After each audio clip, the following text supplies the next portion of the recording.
നാരായണ നാരായണ നാരായണ നാരായണ നാരായണ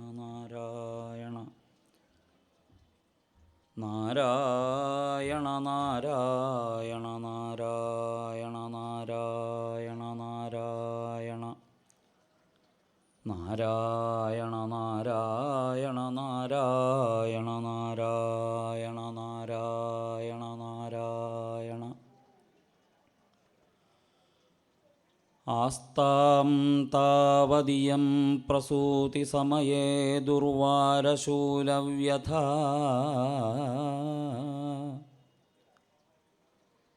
നൈരുച്യം തനുശോഷണം മലമയീ ശയ്യാ ച സംവത്സരീ ഏകസ്യാപി ന ഗർഭഭാരഭരണക്ലേശസ്യ യസ്യാ ക്ഷമോ ദാതും നിഷ്കൃതിമുന്നതോപി തനയഃ തസ്യൈ ജനന്യൈ നമഃ. അഖിലാനപരാധാന്മേ ക്ഷമസ്വ കരുണാനിധേ പ്രസീദ മദ്ഗുരോ നാഥ ജനകായ നമോ നമഃ. ഗുരുനാഥൻ തുണചൈകസന്തതം തിരുനാമങ്ങൾ നാവിന്മേലെപ്പോഴും പിരിയാതെയിരിക്കണം നമ്മുടെ നരജന്മം സഫലമാക്കിയിടുവാൻ. ജന്മാദ്യസ്യ യതോന്വയാദിതരതശ്ചാർത്ഥേഷ്വഭിജ്ഞസ്വരാട് തേനേ ബ്രഹ്മ ഹൃദയ ആദികവയേ മുഹ്യന്തി യത്സൂരയ തേജോവാരിമൃദാം യഥാ വിനിമയോ യത്ര ത്രിസർഗോ മൃഷാ ധാംനാ സ്വേന സദാ നിരസ്തകുഹകം സത്യം പരം ധീമഹി. യോഗീന്ദ്രാണാം ത്വദംഗേഷ്വധികസുമധുരം മുക്തിഭാജാനിവാസോ ഭക്താനാം കാമവർഷദ്യുതരുകിസലയം നാഥ തേ പാദമൂലം നിത്യം ചിത്തസ്ഥിതം മേ പവനപുരപതേ കൃഷ്ണ കാരുണ്യസിന്ധോ ഹൃത്വാ നിശേഷതാപാൻ പ്രതിശതു പരമാനന്ദസന്തോഹലക്ഷ്മീം. കാന്താപാങ്കാവലോകാൽ കഴലിണപണിയും ജന്തുവൃന്ദത്തിനുണ്ടാമെന്താപത്തും തടുത്തിട്ടനുപമഭവികം നൽകുമെഞ്ചിത് സ്വരൂപം. സന്താപം തീർന്നു മേന്മേൽ കുശലമണയുവാൻ സിന്ധുജാകാന്തനാം എൻ കാന്തള്ളൂരാധിനാഥ തവ പദകമലം സന്തതം കുമ്പിടുന്നേൻ. ഹരിശ്രീ ഗണപതയേ നമ. അവിഘ്നമസ്തു. ഗും ഗുരുഭ്യോ നമ. ഗം ഗണപതയേ നമ. സം സരസ്വത്यै നമ. ദം ദക്ഷിണാമൂർത്തയേ നമ. അഖിലഗുരോ ശ്രീ ഗുരുവായൂരപ്പ ശരണം.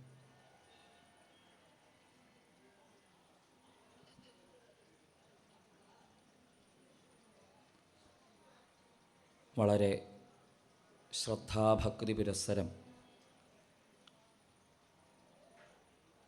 ശ്രീമദ് ഭാഗവതം ആസ്വദിക്കാൻ ഇവിടെ എത്തിച്ചേർന്നിരിക്കുന്ന എല്ലാ സജ്ജനങ്ങൾക്കും സവിനയം നമസ്കാരം.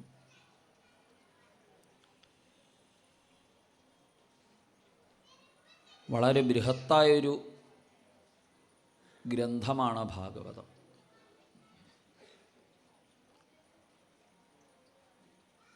ഈ ഗ്രന്ഥം ഇവിടെ ഉണ്ടായതിന് ശേഷം പ്രായേണ ഇതുവരെ ഭാരതത്തിൽ ഉണ്ടായിത്തീർന്നിട്ടുള്ള സകല ഗ്രന്ഥങ്ങളെക്കാളും പ്രിയം സമ്പാദിക്കാൻ ഭാഗവതത്തിന് കഴിഞ്ഞു. ഭാഗവതം ആരെയും നിന്ദിക്കുന്നില്ല. ഭാഗവതം തൊടാത്ത വിഷയങ്ങളില്ല. ഭാഗവതത്തെ ഓരോരോ കാലങ്ങളിൽ ആശ്രയിച്ചവരൊക്കെയും അവരവരുടേതായ മാർഗങ്ങളെ ഭാഗവതത്തിൽ കണ്ടെത്തി. അതിനാൽ താൻ നടക്കുന്ന വഴി സാധു എന്ന് അവർ തിരിച്ചറിഞ്ഞു. ഈ ഒരു കാലത്ത് ഇത്രയും അധികം സജ്ജനങ്ങളാൽ ആശ്രയിക്കപ്പെട്ട മറ്റൊരു ഗ്രന്ഥം ഇല്ല എന്ന് തന്നെ വേണം പറയാൻ. കാരണം ഭാഗവതത്തെ ഉപജീവിച്ച് ഉണ്ടായിട്ടുള്ള ഗ്രന്ഥങ്ങൾക്ക് ഒരു കണക്കില്ല. അത്ര അധികം ഗ്രന്ഥങ്ങൾ ഭാഗവതത്തെ ആശ്രയിച്ച് ഉണ്ടായിട്ടുണ്ട്.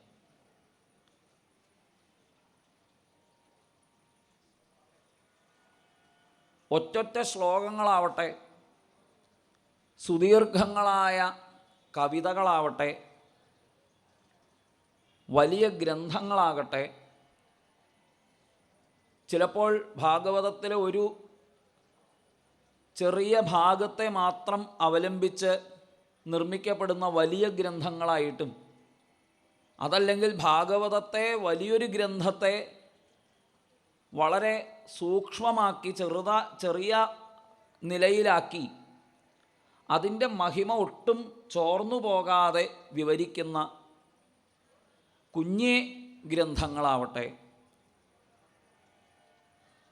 അതല്ലെങ്കിൽ ഭാഗവതത്തിലെ ചില ശ്ലോകങ്ങളുടെ രഹസ്യങ്ങളെ പ്രസിദ്ധപ്പെടുത്താനായിട്ട് അതിനെ അറിയുന്ന മഹാത്മാക്കൾ ഒരു ശ്ലോകത്തെ വളരെ വിപുലമാക്കി കാട്ടിത്തരുന്ന ചില രചനകളാവട്ടെ, ഇങ്ങനെയൊക്കെ നോക്കിയാൽ ഭാഗവതത്തെ അവലംബിച്ച് ഉണ്ടായിട്ടുള്ള ഗ്രന്ഥങ്ങൾക്ക് യാതൊരു കണക്കും ഇല്ല എന്ന് തന്നെ വേണം പറയാൻ. മലയാളത്തിലായാലും തമിഴിലായാലും കന്നഡത്തിലായാലും മറാഠിയിലായാലും ഇങ്ങനെ ഏത് ഉത്തരേന്ത്യൻ ഭാഷകളിലായാലും ഒക്കെ ഭാഗവതത്തെ അവലംബിച്ച് അനവധി സദ്ഗ്രന്ഥങ്ങൾ രചിക്കപ്പെട്ടിരിക്കുന്നു. നമ്മുടെ നാട്ടിൽ തന്നെ കിട്ടാവുന്നതിൽ ഏറ്റവും ചുരുങ്ങിയ ഭാഗവത വ്യാഖ്യാനമാണ് പൂന്താനത്തിൻ്റെ ജ്ഞാനപ്പാന. പക്ഷേ ഭാഗവതത്തിൻ്റെ ഗരിമയെ ഒട്ടും ചോർന്നു പോകാതെയാണതിൽ അദ്ദേഹം അത് സംഗ്രഹിച്ചിരിക്കുന്നത്. ഭാഗവതത്തിൻ്റെ ഗരിമയെ ഒട്ടും കുറഞ്ഞു പോകാതെയാണ് മേൽപ്പത്തൂര് വിപുലമായി ഭാഗവതത്തിൽ എഴുതിയ വിഷയങ്ങളെ ശ്ലോകങ്ങളിലാക്കി ചുരുക്കിയിട്ടുള്ളത്. ഇതൊക്കെ എന്തിന് എന്നാണെങ്കിൽ കൂടുതൽ പേർക്ക് ഭഗവാനെക്കുറിച്ച് കേൾക്കാനും പറയാനും സ്മരിക്കാനും ഉള്ള അവസരങ്ങൾ ഉണ്ടാവട്ടെ എന്നുള്ള അവരുടെ സച്ചിന്ത മാത്രമാണ്. ഒരു പക്ഷേ എഴുത്തച്ഛൻ്റെയൊക്കെ ഭാഗവത ഭാഷ്യം മലയാള ഭാഷയിൽ അദ്ദേഹം രചിച്ചപ്പോൾ അദ്ദേഹം തൻ്റേതായിട്ടുള്ള ചില വ്യത്യാസങ്ങളൊക്കെ അതിൽ വരുത്തിയിട്ടുണ്ട്. പക്ഷേ ഒരിക്കലും ഭാഗവതത്തിന് എന്താണോ യഥാർത്ഥത്തിൽ ലോകരോട് പറയാൻ ഉണ്ടായിരുന്നത് അതിനൊരു കുറവ് വരരുത് എന്ന് അദ്ദേഹവും വിചാരിച്ചിട്ടുണ്ട്. കഥാകഥനത്തിലുള്ള വ്യത്യാസങ്ങളെ മാറ്റി നിർത്തി അതിൻ്റെ സാരം സംവേദനം ചെയ്യുന്നതിലുള്ള ശ്രദ്ധയെ വളരെയധികം പുലർത്തിയിട്ടുണ്ട് എന്ന് സാരം.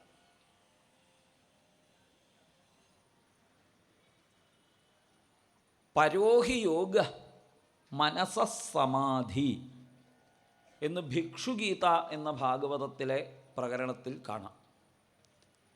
ഏത് മാർഗത്തെ അവലംബിച്ചുകൊണ്ട് നടന്നാലും ലക്ഷ്യം മനഃശുദ്ധി എന്ന ഒന്നാവണം, ചിത്തശുദ്ധി. അതിനു വേണ്ടിയിട്ട് യത്നിക്കണം. ചിത്തശുദ്ധി ഉണ്ടാവാനായിട്ട് കുറച്ചൊരു സ്വാർത്ഥം കാണിച്ചോളൂ എന്ന് പ്രഹ്ലാദൻ പോലും ഇവിടെ അഭിപ്രായപ്പെടുന്നതായിട്ട് കാണാം. ബാക്കിയുള്ള കാര്യത്തിനൊക്കെ നല്ലോണം സ്വാർത്ഥം കാണിക്കുന്നുണ്ടല്ലോ.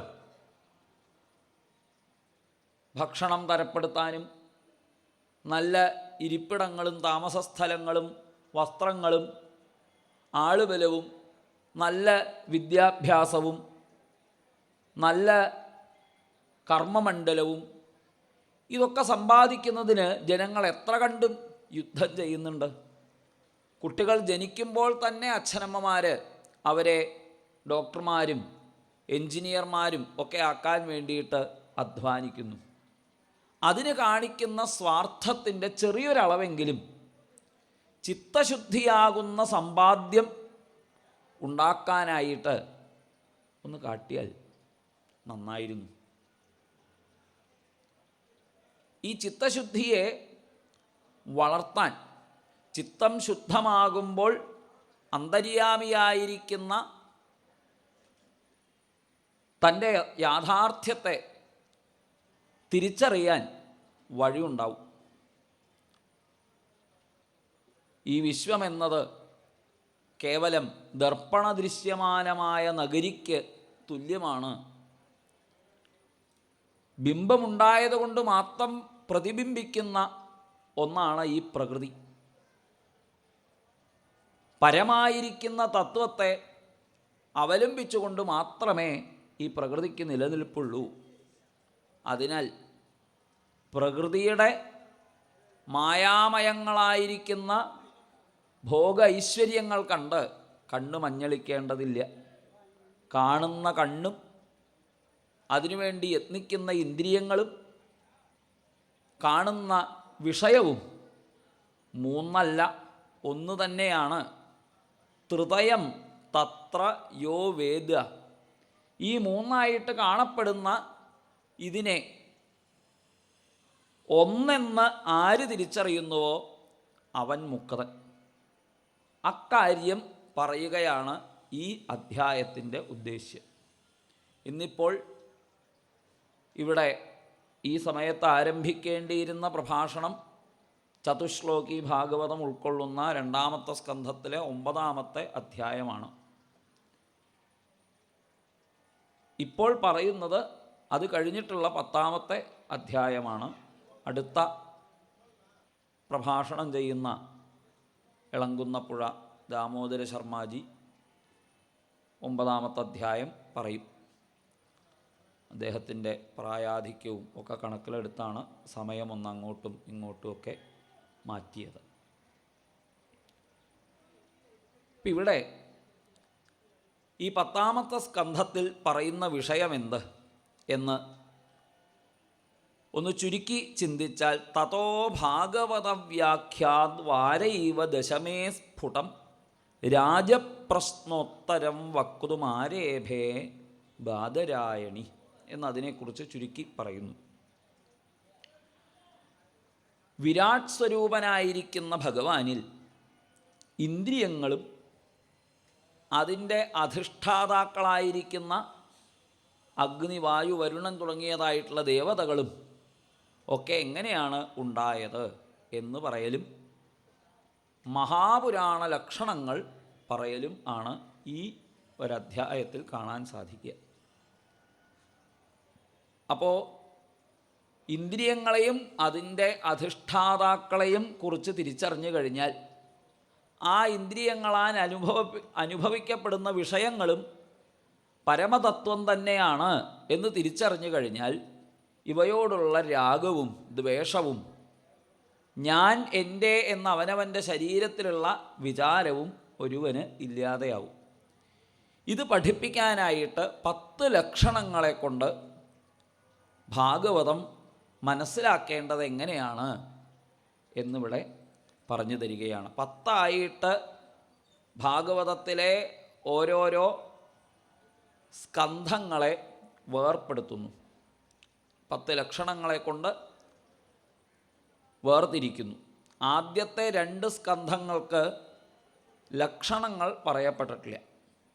ആ 1ഉം 2ഉം സ്കന്ധങ്ങൾ വക്താവിനെയും ശ്രോതാവിനെയും കുറിച്ച് പറഞ്ഞു തരികയാണ്. എങ്ങനെയാണ് നല്ലൊരു ശ്രോതാവ് എന്ന് പരീക്ഷത്തിലൂടെയും എങ്ങനെയാണ് നല്ലൊരു വക്താവ് എന്ന് ശുകമഹർഷിയിലൂടെയും ഒക്കെ പറഞ്ഞു തരണു എന്ന് സജ്ജനങ്ങൾ അനുസ്മരിക്കാറുണ്ട്. നല്ലൊരു ശ്രോതാവിന് ഭാഗവതത്തിൻ്റെ മുൻപിലേക്ക് വരുന്ന സമയത്ത് ഭാഗവതം കേൾക്കുക എന്നതിനപ്പുറം മറ്റൊരു ലക്ഷ്യത്തിൻ്റെയും ആവശ്യം ഇല്ല. ഇഹത്തിലോ പരത്തിലോ ഉള്ള ഏതെങ്കിലും ഗുണഭോഗങ്ങളിൽ ആസക്തരായിട്ടോ അതല്ലെങ്കിൽ മറ്റെന്തെങ്കിലും മോഹങ്ങളെ കൊണ്ടോ ആവരുത് ഭാഗവതത്തിൻ്റെ മുൻപിൽ ഒരാൾ എത്തിച്ചേരുന്നത്. സത്യമായത് ഭഗവാൻ മാത്രമാണ് എന്ന് ഒരടിസ്ഥാനമായ വിചാരം ഭാഗവതത്തെ ആശ്രയിക്കുന്നവർക്ക് ഉണ്ടാവണം.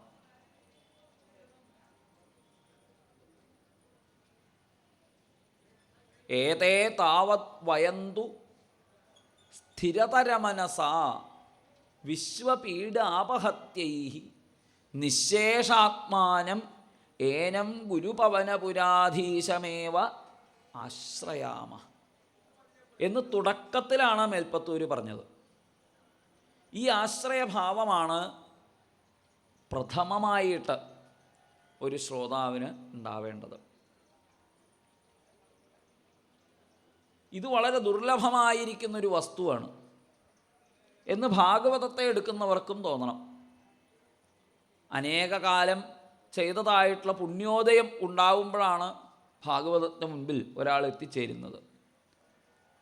അപ്പം ചിരകാലമായി ചെയ്ത പുണ്യത്തിൻ്റെ ഫലം ഉദിച്ചപ്പോൾ കിട്ടിയതായ ഈ ഭാഗവതത്തിൻ്റെ മൂല്യത്തെ ഞാൻ തിരിച്ചറിയാതെ ഇരിക്കരുത് എന്ന് ഒരു ബോധത്തോടുകൂടി എനിക്ക് വേറൊരാളെയും ആശ്രയിക്കാനില്ല എന്ന ഉറപ്പോടുകൂടി ഭാഗവതത്തെ അവലംബിക്കണം. അങ്ങനെ നിത്യമായിരിക്കുന്ന ഭഗവാനെ അവലംബിക്കുകയും അനിത്യങ്ങളായിരിക്കുന്ന ഭോഗവിഷയങ്ങളോട് താല്പര്യമില്ലാതിരിക്കുകയും ചെയ്യൽ അടുത്തൊരു യോഗ്യതയാണ്. ഇനി ഇത് കേൾക്കുന്ന സമയത്ത് ശമം ദമം തുടങ്ങിയതായിട്ടുള്ള കുറച്ച് നല്ല ഗുണങ്ങളും കയ്യിൽ വേണം. സാധാരണയായിട്ട് സപ്താഹങ്ങൾക്കൊക്കെ പോകുമ്പോൾ പ്രഭാഷണം കഴിഞ്ഞ് എഴുന്നേറ്റാൽ അപ്പോഴേക്കും പിന്നെ ജനങ്ങളൊക്കെ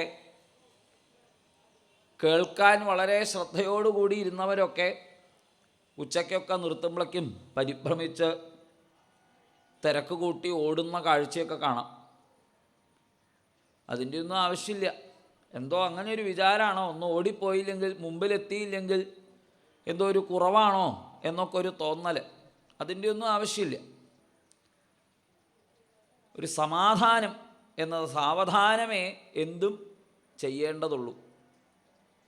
പരിഭ്രമിച്ചുകൊണ്ട് ഭാഗവതം കേട്ടിട്ട് പരിഭ്രമിച്ച് വായിച്ചിട്ട് പരിഭ്രമിച്ച് കഥ പറഞ്ഞിട്ട് ഒന്നും പ്രയോജനം ഉണ്ടാവില്ല. അതുകൊണ്ട് ഭാഗവതത്തിൻ്റെ മുമ്പിൽ വരുന്ന സമയത്ത് ഒരു ഇരിപ്പുറയ്ക്കുക എന്നുള്ളത് ആവശ്യമാണ്. പിന്നെ ഇപ്പോൾ ബദ്ധരായി കിടക്കുന്ന ഈ അവസ്ഥയിൽ നിന്ന് മുക്തരാവണം എന്നൊരു വിചാരവും മുമുക്ഷുത്വം എന്നൊരു സംഗതിയും ഉണ്ടാവണം. ഇങ്ങനെ ശമാധി ഷഡ്ഗുണങ്ങളുടെ സമ്പത്തിയും നിത്യാനിത്യ വസ്തു വിവേകവും അതുപോലെ തന്നെ ഇഹാമുത്ര ഫലഭോഗങ്ങളിൽ ഇഹത്തിലോ പരത്തിലോ ഉള്ള സുഖഭോഗങ്ങളിൽ താല്പര്യമില്ലായ്കയും അതുപോലെ മുമുക്ഷുത്വവും ഒക്കെ അടിസ്ഥാനമായിട്ട് ഇങ്ങനെ ചില സംഗതികളുണ്ട് എന്നെങ്കിലും അറിഞ്ഞിട്ട് വേണം ഭാഗവതത്തിന് മുമ്പിൽ വരാൻ. ഇങ്ങനെയുള്ള ഒരു ശ്രോതാവായിരിക്കണം. വക്താവ് ഇവിടെ ശുകമഹർഷിയാണ്. എന്നാണ് ശുകമഹർഷിയെപ്പോലൊരു വക്താവാവുക എന്ന് ചോദിച്ചാൽ, അങ്ങനെ ഇങ്ങോട്ട് ശുകമഹർഷിയെപ്പോലൊരു വക്താവാവുക എന്നത് യത്നം കൊണ്ട് സാധിക്കണമെന്നല്ല. പിബത ഭാഗവതം രസം ആലയം. ഭാഗവത രസത്തെ കേട്ടും പറഞ്ഞും പാടിയും സ്മരിച്ചുമൊക്കെ അതിനെ തന്നെ ആസ്വദിച്ച് ഒരിക്കൽ സ്വയം അവനവൻ്റെ വ്യക്തിപരമായിരിക്കുന്ന സകല ഭാവങ്ങളും നശിക്കും. ഞാൻ ഇന്നത് എന്നുള്ള ദേഹത്തിലുള്ള മാനം അത് നശിക്കും. ആ ദേഹാഭിമാനം നശിക്കുമ്പോൾ ശുകമഹർഷിയെപ്പോലെയായി. അത് തന്നെത്താനെ ഒരിക്കലാവും എന്ന് പ്രത്യാശിക്കുക അത്ര തന്നെ നിവൃത്തിയുള്ളൂ. അത് ആശിക്കണം എന്നില്ല. അങ്ങനെ ആവുകയാണെങ്കിൽ ആവട്ടെ, അത്ര തന്നെ. ഏതായാലും ഇനി പറഞ്ഞു തുടങ്ങുന്നു. അത്ര സർഗോ വിസർഗശ്ച സ്ഥാനം പോഷണമൂതയ മന്വന്തരേശാനുകഥ നിരോധോ മുക്തിരാശ്രയ. ഇതാണ് 10 ലക്ഷണങ്ങൾ. ഈ പുരാണത്തിൽ അത്ര ഇവിടെ സർഗം, വിസർഗം, സ്ഥാനം, പോഷണം, ഊതികൾ, മന്വന്തരങ്ങൾ, ഈശാനുകഥ, നിരോധം, മുക്തി, ആശ്രയം എന്ന് 10 ലക്ഷണങ്ങളുടെ പ്രതിപാദനമാണ് നടക്കുന്നത്. സർഗം, വിസർഗം തുടങ്ങിയതായിട്ടുള്ള ഈ 10 ലക്ഷണങ്ങളിൽ 10ാമത്തേതായിട്ടുള്ള ആശ്രയം എന്ന ലക്ഷണത്തെ സാധിക്കാനാണ് അതിനു മുമ്പെയുള്ള 9 ലക്ഷണങ്ങളും പറഞ്ഞിട്ടുള്ളത് എന്ന് വർണ്ണയന്തി മഹാത്മാനഃ ശ്രുതേന അർത്ഥേന ചാഞ്ജസ. സ്മൃത്യാദികളിൽ ഉൾക്കൊള്ളിച്ചിരിക്കുന്ന മഹാവാക്യങ്ങളെ കൊണ്ടും കഥകളിൽ പറഞ്ഞിരിക്കുന്ന സാരം കൊണ്ടും മഹാത്മാക്കൾ പറയുന്നു 10ാമത്തെ ലക്ഷണമാകുന്ന ആശ്രയത്തിലേക്ക് എത്താനാണ് അതിനു മുമ്പുള്ള 9 ലക്ഷണങ്ങളും പറഞ്ഞിട്ടുള്ളത് എന്ന്. ഇനി എന്തൊക്കെയാണ് ഈ ഓരോ ലക്ഷണങ്ങളെ കൊണ്ടും പറയണത്? ആദ്യത്തെ ലക്ഷണം സർഗം. സർഗം എന്ന് പറഞ്ഞാൽ ചുരുക്കത്തിൽ സൃഷ്ടി. അതെന്ത് എന്നൊന്നും കൂടി വ്യക്തമാക്കി തരണു. ഭൂതമാത്രേന്ദ്രിയധിയാം ജന്മ സർഗ ഉദാഹൃത ബ്രഹ്മണോ ഗുണവൈഷമ്യാത് വിസർഗ പൗരുഷസ്മൃത. സർഗവും വിസർഗവും എന്ത് എന്നാണ് ഇവിടെ ആദ്യം പറയുന്നത്. ബ്രഹ്മണ ഗുണവൈഷമ്യാത് ഭൂതമാത്രേന്ദ്രിയധിയാം ജന്മ സർഗ ഉദാഹൃത. ഇവിടെ ആദ്യം പറയുന്ന സർഗം എന്ന ലക്ഷണത്തെ കൊണ്ട് സർവേശ്വരനായിരിക്കുന്ന പരബ്രഹ്മം തന്നെയായിരിക്കുന്ന സത്യത്തിൽ നിന്ന് പ്രകൃതിഗതങ്ങളായിരിക്കുന്ന ഗുണങ്ങളുടെ ക്ഷോഭം ഉണ്ടായത് കാരണമായിട്ട് പഞ്ചഭൂതങ്ങൾ, പഞ്ചതന്മാത്രകൾ, പഞ്ചേന്ദ്രിയങ്ങൾ,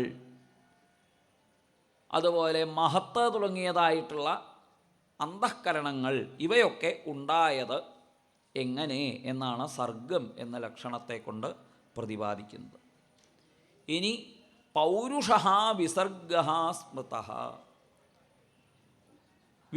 വിരാട് പുരുഷനായിരിക്കുന്ന ആ പുരുഷനിൽ നിന്ന് ഉണ്ടായതിൽ നിന്ന് ഉണ്ടായത് എന്ന് വെച്ചാൽ പരമപുരുഷനിൽ നിന്നുണ്ടായ ബ്രഹ്മാവിനാൽ സൃഷ്ടിക്കപ്പെട്ടത് എന്തൊക്കെയാണോ അതിനെ വിസർഗം എന്ന് സ്മരിക്കപ്പെട്ടിരിക്കുന്നു പൂർവികരാൽ. ഒരു കഥ കേൾക്കുന്ന സുഖം ഇത്തരം ഭാഗങ്ങൾ പറയുമ്പോൾ ഉണ്ടാവില്ല. അപ്പോൾ കേട്ടിരിക്കുക, ശ്രദ്ധിച്ചൊക്കെ കേട്ടിരിക്കുക. ഇനി അടുത്ത ശ്ലോകത്തിൽ സ്ഥിതിർ വൈകുണ്ഠ വിജയ. സ്ഥിതി എന്നുള്ള ലക്ഷണം അഥവാ സ്ഥാനം എന്ന് നമ്മൾ പറയുന്ന ലക്ഷണം, ഈ ലോകമര്യാദകളെ ഭഗവാൻ എങ്ങനെയാണ് നിലനിർത്തുന്നത്? സ്ഥിതി എന്ന് വെച്ചാൽ വൈകുണ്ഠ വിജയം എന്നാണ് ഇവിടെ അതിനെ വർണ്ണിക്കുന്നത്. ഇവിടെ സൃഷ്ടിക്കപ്പെട്ടിരിക്കുന്ന ജീവരാശികൾ ഇവയൊക്കെ എങ്ങനെയാണ് അതാത് ധർമ്മത്തിൽ ഭഗവാൻ നിലനിർത്തുന്നത്, രക്ഷിക്കുന്നത് എന്നുള്ളതാണ് ഇവിടെ വർണ്ണിക്കുന്നത്. അത് 5-ാമത്തെ സ്കന്ധത്തിൻ്റെ ലക്ഷണമാണ്. സർഗം എന്ന ലക്ഷണം ആരംഭിക്കുന്നത് 3-ാമത്തെ സ്കന്ധത്തിൽ, 4-ാമത്തെ സ്കന്ധത്തിൽ വിസർഗവും 5-ാമത്തെ സ്കന്ധത്തിൽ സ്ഥാനവും വർണ്ണിക്കുന്നു. ഇവിടെ സർഗം എന്ന ലക്ഷണത്തോടു കൂടിയ ഭാഗത്ത് സൃഷ്ടിലീലകളെ വിസ്തരിക്കുന്നതായിട്ട് കാണാം. അപ്പം അവിടെ സൃഷ്ടിലീലകൾ വർണ്ണിക്കുന്ന സമയത്ത് ഒരുവൻ തിരിച്ചറിയേണ്ടതായിട്ടുള്ള സംഗതി എന്താണ്? എല്ലാം ഭഗവാനാൽ സൃഷ്ടമായതാണ്. ഇവിടെ നമ്മൾക്ക് പ്രത്യേകിച്ച് ഒരു വിഷയത്തോട് രാഗം, ദ്വേഷം എന്നിവ ഉണ്ടാവേണ്ടതായിട്ടില്ല. അങ്ങനെ രാഗദ്വേഷങ്ങൾ ഉണ്ടായാൽ അതിൻ്റെ ഫലമാകുന്നു ഹിരണ്യാക്ഷനും ഹിരണ്യകശിപു. ഇനിയിപ്പോൾ രാഗദ്വേഷങ്ങൾ ഉണ്ടായിപ്പോയി അജ്ഞാനം കൊണ്ട്, അതിൽ നിന്ന് രക്ഷപ്പെടാൻ എന്ത് വഴി എന്നാണെങ്കിൽ ഇദം ന മമ എന്ന ഭാവത്തോടു കൂടിയ വൈദിക ധർമാനുഷ്ഠാനമാണ് വഴി. അതിനാണ് യജ്ഞസൂകരനായിട്ട് ഭഗവാനെ അവിടെ ഋഷികൾ സ്തുതിക്കുന്നത്. യജ്ഞവരാഹമൂർത്തി, യജ്ഞത്തിനുപയോഗിക്കുന്ന സാമഗ്രികൾ ഭഗവാന്റെ ശരീരത്തിൽ ആരോപിച്ചുകൊണ്ടുള്ള സ്തുതി. അപ്പോൾ സൃക്കും സ്രുവവും കുശയും അതുപോലെ യാഗത്തിൻ്റെ മറ്റ് ക്രിയകളും ഒക്കെ അവിടെ ഭഗവത് ശരീരത്തിൽ ആരോപിച്ചതായിട്ട് കാണാം. ഇതിൽ നിന്ന് മനസ്സിലാക്കി തരുന്നത് എന്താണ്? ആ യജ്ഞ സംസ്കാരം കൊണ്ട് മാത്രമേ അധപ്പതിച്ച, അജ്ഞാനത്തിൽ അധപ്പതിച്ചതായിട്ടുള്ള ഭൂമിയെ വീണ്ടും സമുദ്ധരിക്കാനായിട്ട് സാധിക്കൂ. അപ്പോൾ ആ അജ്ഞാനത്താൽ ഇകഴ്ത്തപ്പെട്ട, രസാതലത്തിൽ ഹിരണ്യാക്ഷനാൽ മുക്കപ്പെട്ടു എന്നാണല്ലോ, പല വിധങ്ങളായിരിക്കുന്ന മോഹങ്ങളെക്കൊണ്ട്, ആഗ്രഹങ്ങളെക്കൊണ്ട്, രാഗങ്ങളെക്കൊണ്ട്, ദ്വേഷത്തെക്കൊണ്ട്, ഒരാവശ്യം ഉണ്ടായിട്ടല്ല ഹിരണ്യാക്ഷൻ നാട്ടുകാരോടൊക്കെ തല്ലുണ്ടാക്കാൻ പോയത്, വരുണനോട് അടിയുണ്ടാക്കാൻ പോയത് വരുണൻ അയാളെ ഉപദ്രവിച്ചിട്ടാണോ? അതല്ല. ഇതുപോലെ വിശ്വത്തിലുള്ള എല്ലാ സാധനങ്ങളോടും നമുക്കുണ്ടാകുന്ന രാഗമോ ദ്വേഷമോ ഒരു പക്ഷേ അവർ നമ്മളെ കൊണ്ട് ചെയ്യിച്ചിട്ട് ഉണ്ടാകുന്നതൊന്നുമല്ല. പ്രകൃതിയിലുള്ള ഓരോരോ സാധനങ്ങളെ നമ്മൾ നശിപ്പിക്കുന്നത് പ്രകൃതി നമ്മളോട് എന്തെങ്കിലും കുരുത്തക്കേട് കാട്ടിയിട്ടാണോ? അതല്ല. പകരം നമുക്ക് സ്വയമേ അവയോട് തോന്നുന്ന ആ ദ്വേഷത്തിനും ചില സാധനങ്ങളോട് നമുക്ക് തോന്നുന്ന രാഗത്തിനും എല്ലാം കാരണം നമ്മിലിരിക്കുന്ന അജ്ഞതയാണ്. അതിനെ സൽക്കർമ്മങ്ങളെ കൊണ്ട്, എൻ്റെ ഞാൻ എന്നുള്ള വിചാരങ്ങളാൽ കറുത്തിരുണ്ടു പോയിരിക്കുന്ന ആ മനസ്സിനെ വൈദിക ധർമാനുഷ്ഠാനം കൊണ്ട് വെളുപ്പിച്ചെടുക്കുക, അതിനെ നന്നാക്കിയെടുക്കുക. ഇത് സർഗലക്ഷണത്തിലൂടെ പഠിക്കാവുന്ന ഒരു സംഗതിയാണ്.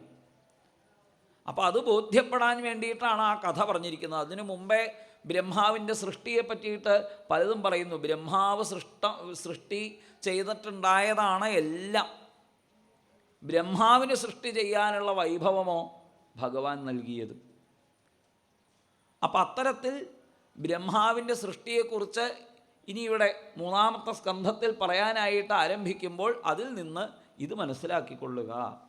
രാഗദ്വേഷങ്ങളുണ്ടെങ്കിൽ തീർച്ചയായിട്ടും മോചനമെന്നത് ഇല്ല.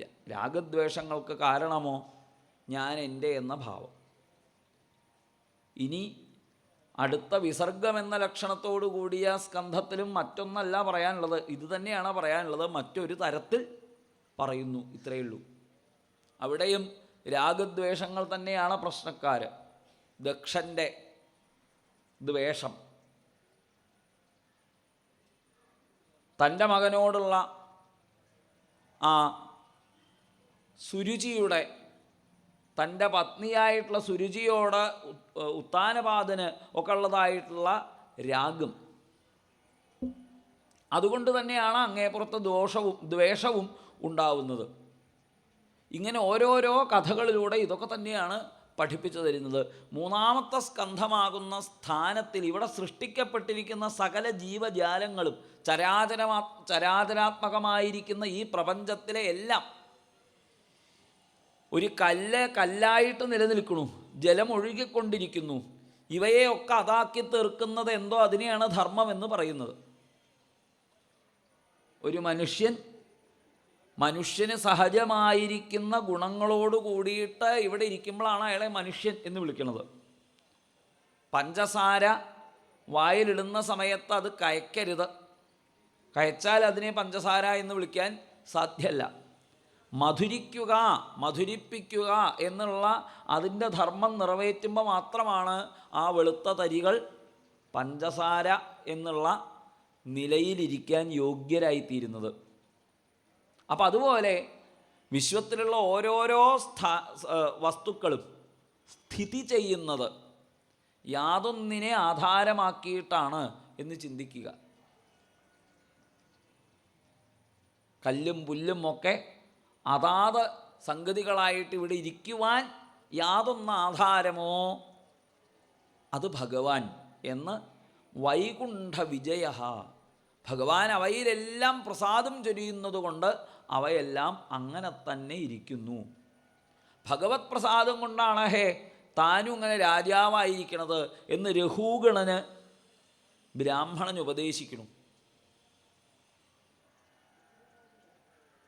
ജനസ്യ ഗോപ്താസ്മി വികഥമാന, ഞാൻ ജനങ്ങളെയൊക്കെ ഗോപനം ചെയ്യുന്ന സംരക്ഷിക്കുന്ന ആളാണ് എന്ന് വികഥനം ചെയ്ത് അവരെയൊക്കെ ദ്രോഹിച്ചു കൊണ്ടിരിക്കുക താൻ ചെയ്യണത്. ഇത് ധർമ്മമല്ല. രാജാവിൻ്റെ ധർമ്മം എന്ന് പറയുന്നത് ദ്രോഹിക്കലല്ല. രാജാവിൻ്റെ ധർമ്മം ഭരിക്കലാണ്, നിറയ്ക്കലാണ്, അവരെ സന്തുഷ്ടരാക്കലാണ്. ഇനി അത് തൻ്റെ ഭൗതികമായ ധർമ്മമാണെങ്കിൽ തൻ്റെ ജീവിതത്തിൻ്റെ പരമമായ ധർമ്മമോ അവനവനെ അറിയുക എന്നതാണ്. അതിന് ഈ മാനമെല്ലാം ഉപേക്ഷിക്കണം എന്ന് ബോധിപ്പിക്കുന്നു അവിടെ. ഒരു വ്യക്തിയോട് പറയാനുള്ളത് ഇതാണ്, അത് നമുക്കുള്ളത്. ഇനി ഈ ശരീരത്തെ പോലെ തന്നെ ഈ വിശ്വത്തിലുള്ള എല്ലാ ജീവജാലങ്ങളുടെ ശരീരങ്ങളും അതായിട്ട് നിലനിൽക്കുന്നത് ഈശ്വരപ്രസാദം കൊണ്ട് മാത്രമാണ്. അവയിൽ ഒട്ടും അഹങ്കരിക്കേണ്ടതില്ല എന്നവിടെ പഠിപ്പിക്കും. ഇനി മൂന്നാമതായിട്ട് ഉള്ള ലക്ഷണം പറഞ്ഞ് പിന്നെ പോഷണം, തദനുഗ്രഹ. പോഷണം എന്നാൽ ഭഗവാന്റെ ഭക്തന്മാരോടുള്ള അനുഗ്രഹഭാവം. എങ്ങനെയെങ്കിലും തട്ടി തടഞ്ഞു വീണട്ടെങ്കിലും തന്നെക്കുറിച്ച് ഒന്ന് സ്മരിച്ചു എന്നുണ്ടെങ്കിൽ അവരെ അനുഗ്രഹിക്കുക എന്നുള്ള ഭഗവാന്റെ സ്വഭാവം. ഭഗവാൻ കാട്ടുന്ന കാരുണ്യത്തിൻ്റെ വലിപ്പം നമ്മുടെയൊക്കെ ജീവിതത്തെക്കുറിച്ച് ആലോചിച്ചാൽ തന്നെ മനസ്സിലാവും. നമ്മളൊക്കെ ഭഗവാനോട് കാട്ടണതും ഭഗവാൻ നമ്മളോട് കാട്ടണതും ഒന്ന് കൂട്ടി വായിക്കുക. കർദമ ദേവഹൂതിമാരുടെ കഥ പറയുന്ന സമയത്ത് ഭഗവാന്റെ മായയിൽ നമ്മൾ വഞ്ചിക്കപ്പെട്ടു, നമ്മൾ ഭഗവാനെ മറന്നുപോയി എന്നൊക്കെ കർദമനും ദേവഹൂതിയും അനവധി കാലത്തെ ദാമ്പത്യത്തിന് ശേഷം തിരിച്ചെത്തുന്ന സമയത്ത് ദേവഹൂതി കർദമനോട് പറയണത് കാണാം. അവരാവട്ടെ ഭഗവാനെ സ്മരിക്കാതെ ഒരിക്കലും ഇരുന്നിട്ടില്ല. നമ്മളാച്ചാൽ നേരെ തിരിച്ചും ഭഗവാനെ സ്മരിച്ചിട്ട് അധികം വേണ്ടി വന്നിട്ടില്ല. സ്മരിക്കാണ്ട് കഴിച്ചു കൂട്ടാൻ എന്താ വഴി എന്നാണ് നമ്മൾ അധികവും ആലോചിക്കുന്നത്. അപ്പോൾ ഭഗവാനെ നിത്യത സ്മരിച്ചുകൊണ്ടിരിക്കുന്ന അവർ പോലും കുറച്ചു കാലം ദാമ്പത്യ ജീവിതത്തിൽ അടിസ്ഥാനമായിട്ട് വേണ്ടുന്നതായിട്ടുള്ള സന്തതിയെ സമ്പാദിക്കുക തുടങ്ങിയതായിട്ടുള്ള വിഷയങ്ങളും ഒക്കെ ആയിട്ട് കാമക വിമാനത്തിൽ പല ദിക്കിലും സഞ്ചരിച്ച് തിരിച്ചു വന്നപ്പോൾ അവർക്ക് പോലും തോന്നി ഞങ്ങൾ ഭഗവാനെ വിസ്മരിച്ചു എന്ന്. എന്നിട്ട് അവർ ഭഗവാനോട് പ്രാർത്ഥിക്കണു, ഞങ്ങൾക്ക് പുത്രനായിട്ട് വരണേ എന്ന്. 10-ാമത്തെ സ്കന്ധത്തിൽ 82-ാമത്തെ അധ്യായത്തിൻ്റെ അവസാനം ഗോപിമാർ സമന്തപഞ്ചക തീർത്ഥത്തിൽ വെച്ച് ഭഗവാനെ കാണുന്ന സമയത്ത് ഭഗവാനോട് പ്രാർത്ഥിക്കുന്നു, അല്ലയോ ഭഗവാനെ, ഞങ്ങൾക്ക് ഒരു പ്രാർത്ഥനയുള്ളൂ. എന്താണ് ആ പ്രാർത്ഥന എന്നാണെങ്കിൽ, മനസ്യുദിയാത് സദാ ഗേഹം ജുഷാമപി മനസ്യുദിയാത് സദാ ന. ഞങ്ങൾ പല ഗേഹങ്ങളുമായിട്ട് ബന്ധപ്പെട്ട വിഷയങ്ങളിലും ഒട്ടിപ്പോയാലും അല്ലയോ ഭഗവാനെ, അങ്ങ് ഞങ്ങളുടെ അന്തർഹൃദയത്തിൽ പ്രകാശിക്കണേ, സൂര്യൻ ഉദിക്കണത് പോലെ അങ്ങ് വന്ന് ഉദിച്ചു കൊള്ളണേ എന്നവർ പ്രാർത്ഥിക്കുന്നു. കുറച്ചു കാലം മുമ്പേ ഉദ്ധവര് ഭഗവാന്റെ നിർദ്ദേശപ്രകാരം ഗോപിമാരെ കാണാനായിട്ട് പോയപ്പോൾ പുനഃസ്മാരയന്തി നന്ദഗോപസുതം ബത ശ്രീനികേതൈ തത്പദകൈ വിസ്മർത്തും നൈവ ശക്നുമാ. ഞങ്ങൾക്ക് അവനെ സ്മരിക്കാതിരിക്കാൻ പറ്റുന്നില്ല, ഞങ്ങൾക്ക് മോഹം ഉണ്ടായിട്ടില്ല. കാരണം ഞങ്ങളുടെ എല്ലാ ധാർമ്മികമായിട്ട് ഒരു മനുഷ്യൻ ഇവിടെ ചെയ്യേണ്ടത് എന്തൊക്കെയാണോ അതെല്ലാം ഞങ്ങളിൽ നിന്ന് വിട്ടകന്നു. ഞങ്ങൾക്ക് ഒരാൾ വന്നാൽ കണ്ടു നടിക്കേണ്ടത് എങ്ങനെയാണ് എന്നറിയണില്ല, വെളിച്ചായി എഴുന്നേറ്റാൽ എന്തൊക്കെയാണ് ചെയ്യേണ്ടതെന്ന് അറിയണില്ല. ഇതിനൊക്കെ കാരണം എന്താണ്? ആ കൃഷ്ണനെക്കുറിച്ചിട്ടുള്ള സ്മരണ, ഭഗവാനെക്കുറിച്ചിട്ടുള്ള സ്മരണ. ആ ഭഗവത് സ്മരണ കൊണ്ട് വിരഹത്തിൻ്റെ തീവ്രമായ ഒരു ദുഃഖത്തിൻ്റെ കടലിൽ മുങ്ങിപ്പോയിരിക്കുന്ന ഞങ്ങൾക്ക് അതിൽ നിന്ന് രക്ഷ കിട്ടണില്ല എന്ന് പ്രാർത്ഥിച്ച ആ ഗോപിമാർ, ഒരു നിമിഷം പോലും ഭഗവാനെ വിസ്മരിക്കാൻ സാധിക്കാത്ത ആ ഗോപിമാർ ഭഗവാനെ കുറെ കാലം കഴിഞ്ഞ് കണ്ടപ്പോൾ എന്താ പ്രാർത്ഥിച്ചത്? ആഹുശ്ച തേ നളിനനാഭ പദാരവിന്ദം യോഗേശ്വരൈ ഹൃദി വിചിന്യമഗാധബോധൈ സംസാരകൂപപതിതോത്തരണാവലംബം ഗേഹഞ്ജുഷാമപി മനസ്യുദിയാത് സദാന. ഞങ്ങൾ എത്രയൊക്കെ വീട്ടുകാര്യങ്ങളിൽ ബദ്ധശ്രദ്ധരായി പോയാലും അങ്ങയിലേക്ക് ഞങ്ങളുടെ ഹൃദയം തിരിയണേ എന്ന് അവർ പോലും പ്രാർത്ഥിച്ചു എന്നിരിക്കെ ഈ ശുഷ്കരായ അല്പരായ നമ്മൾ ആലോചിക്കണം ഭഗവാനെക്കുറിച്ച് എത്ര കണ്ട് നമ്മൾ ആലോചിക്കുന്നുണ്ട് എന്ന്. പക്ഷെ ഭഗവാൻ നമ്മളോട് ചെയ്യുന്ന കൃപ എത്ര വലുതാണ് എന്ന്. ദൂരേ ക്രീഡനകാസക്തം പുത്രം നാരായണാഹ്വയം പ്ലാവിതേന സ്വരേണോച്ചൈ ആജുഹാവാകുലേന്ദ്രിയ നിശമ്യം മ്രിയമാണസ്യ ബ്രുവതോ ഹരികീർത്തനം ഭർത്തുർനാമ മഹാരാജ പാർഷദ സഹസാപതൻ എന്ന അജാമിളൻ്റെ കഥയിൽ ഭാഗവതം തന്നെ അജാമിളൻ്റെ കഥ അവസാനിക്കുന്ന സമയത്ത് ഉപയോഗിക്കുന്ന ഒരു വാചകം വളരെ രസകരമാണ്. അജാമിളോപി എന്നൊരു പ്രയോഗം, അജാമിളം കൂടി നേരെയായി എന്നൊരു പ്രയോഗമുണ്ട്. അജാമിളൻ പോലും എന്ന് വെച്ചാലോ, അജാമിളൻ എന്നുള്ള നാമധേയത്തിന് സജ്ജനങ്ങൾ പറയാറുള്ള ഒരു വ്യാഖ്യാനം എന്താണെന്ന് വെച്ചാൽ ആജന്മമാമരണം അഭ്യസ്ത മഹാപാതകി എന്നാണ്. ജീവിതകാലം മുഴുവനും പാപം മാത്രമേ ചെയ്തിട്ടുള്ളൂ. ആ യമദൂതന്മാർ വിഷ്ണുദൂതന്മാർക്ക് അജാമിളൻ ചെയ്തതായിട്ടുള്ള പാപങ്ങളെക്കുറിച്ചിട്ടുള്ളൊരു വലിയ ലിസ്റ്റ് കാണിച്ചു കൊടുക്കുന്നുണ്ട്.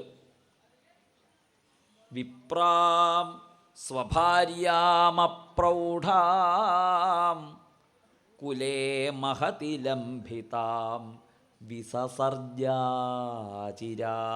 പാപ സ്വൈരിണ്യാപാംഗവിദ്ധി. ആ സ്വൈരിണിയായിരിക്കുന്ന വേശ്യാസ്ത്രീയുടെ കൺകോണിളക്കം കണ്ടതോടുകൂടിയിട്ട് അപ്രൗഢയായ, പ്രസവിക്കാൻ പോലും പ്രായമാകാത്ത പെൺകുട്ടി, തൻ്റെ പത്നി, ആ പെൺകുട്ടിയെ വിവാഹം കഴിഞ്ഞ് അധികകാലം താമസമില്ലാതെ കണ്ട് തന്നെ അചിരാത്ത് ഉപേക്ഷിച്ചിരിക്കുന്നു. വിസസർജ അചിരാത്ത്.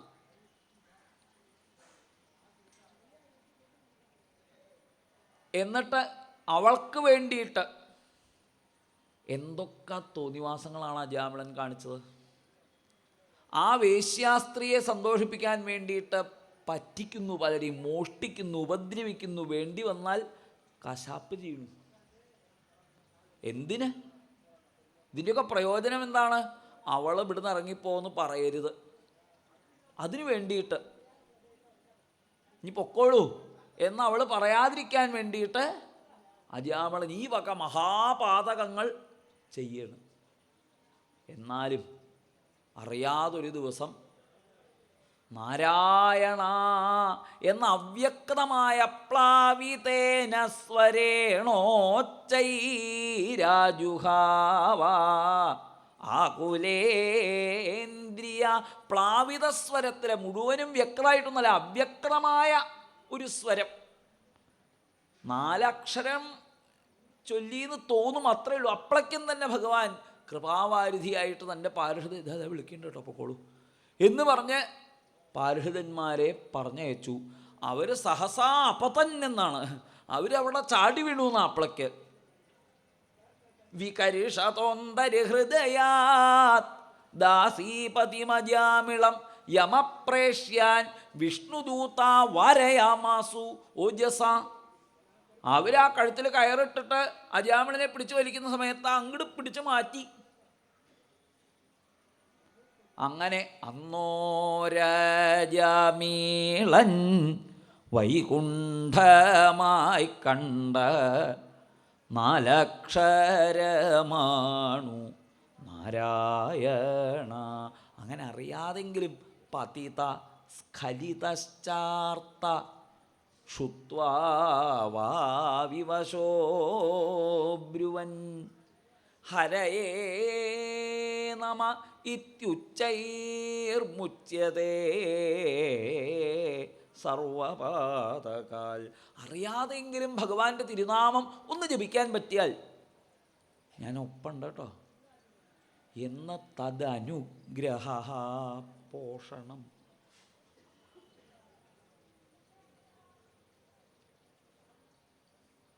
സാഹചര്യം നോക്കണ്ട, ഇപ്പം അങ്ങോട്ട് ഭഗവാനെ വിളിച്ചാൽ പറ്റുമോ എന്നാലോചിക്കണ്ട.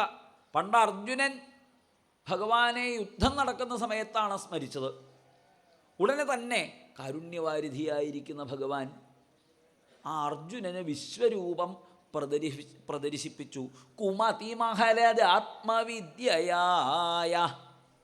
കുമതിയെ ഇല്ലാതെയാക്കി. അർജുനൻ്റെ ഉള്ളിലുള്ള കുബുദ്ധിയെ എടുത്തു കളഞ്ഞ് സദ്ബുദ്ധി ഉണ്ടാക്കി കൊടുത്തു. ഇതുപോലെ തന്നെ ഒരു യുദ്ധരംഗത്തിൽ വെച്ചിട്ടാണ് വൃത്രാസുരനും അഹം ഹരേ തവ പാദൈകമൂലദാസാനുദാസോ ഭവിതാസ്മി ഭൂയ മനസ്മരേതാസുപതേർഗുണാസ്തേ ഗൃണീതവാക് കർമ്മ കരോതുകായ. ലയോ ഭഗവാനെ, എനിക്ക് അങ്ങയുടെ ദാസനാവണ്ട, അങ്ങൻ്റെ പ്രാണനാഥനാണ് എന്നാണ്. അസുപതേ, പ്രാണനാഥനായിരിക്കുന്ന അങ്ങയുടെ ദാസനാവണമെന്ന് എനിക്ക് മോഹമില്ല. അങ്ങയെ ആശ്രയിച്ചിരിക്കുന്ന ദാസന്മാരുടെ ദാസനാവാൻ സാധിച്ചാൽ മതി, എനിക്ക് വേറൊരു മോഹം എനിക്കില്ല. നനാകപൃഷ്ഠം നച പാരമേഷ്ഠ്യം.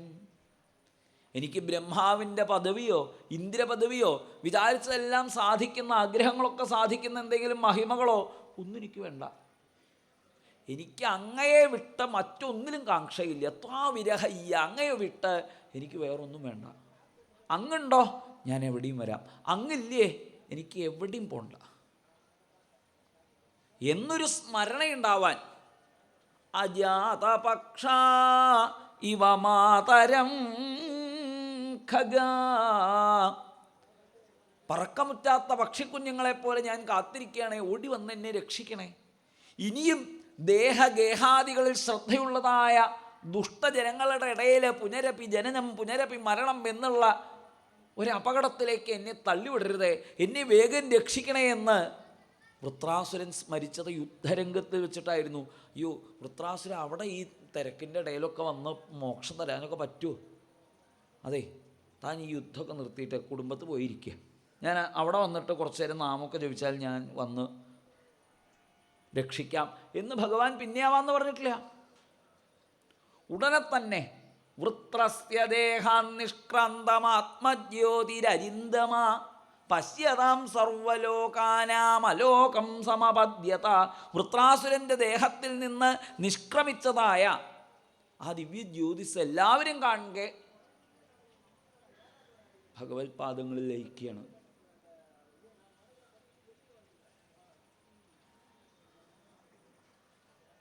ഇങ്ങനെ ഏതെങ്കിലും നിലയ്ക്ക് ദുഷ്ടാശയേപി, ദുഷ്ടമായ വിചാരത്തോടു കൂടിയിട്ടല്ലയോ ഭഗവാനെ അങ്ങേ ആശ്രയിച്ചാലും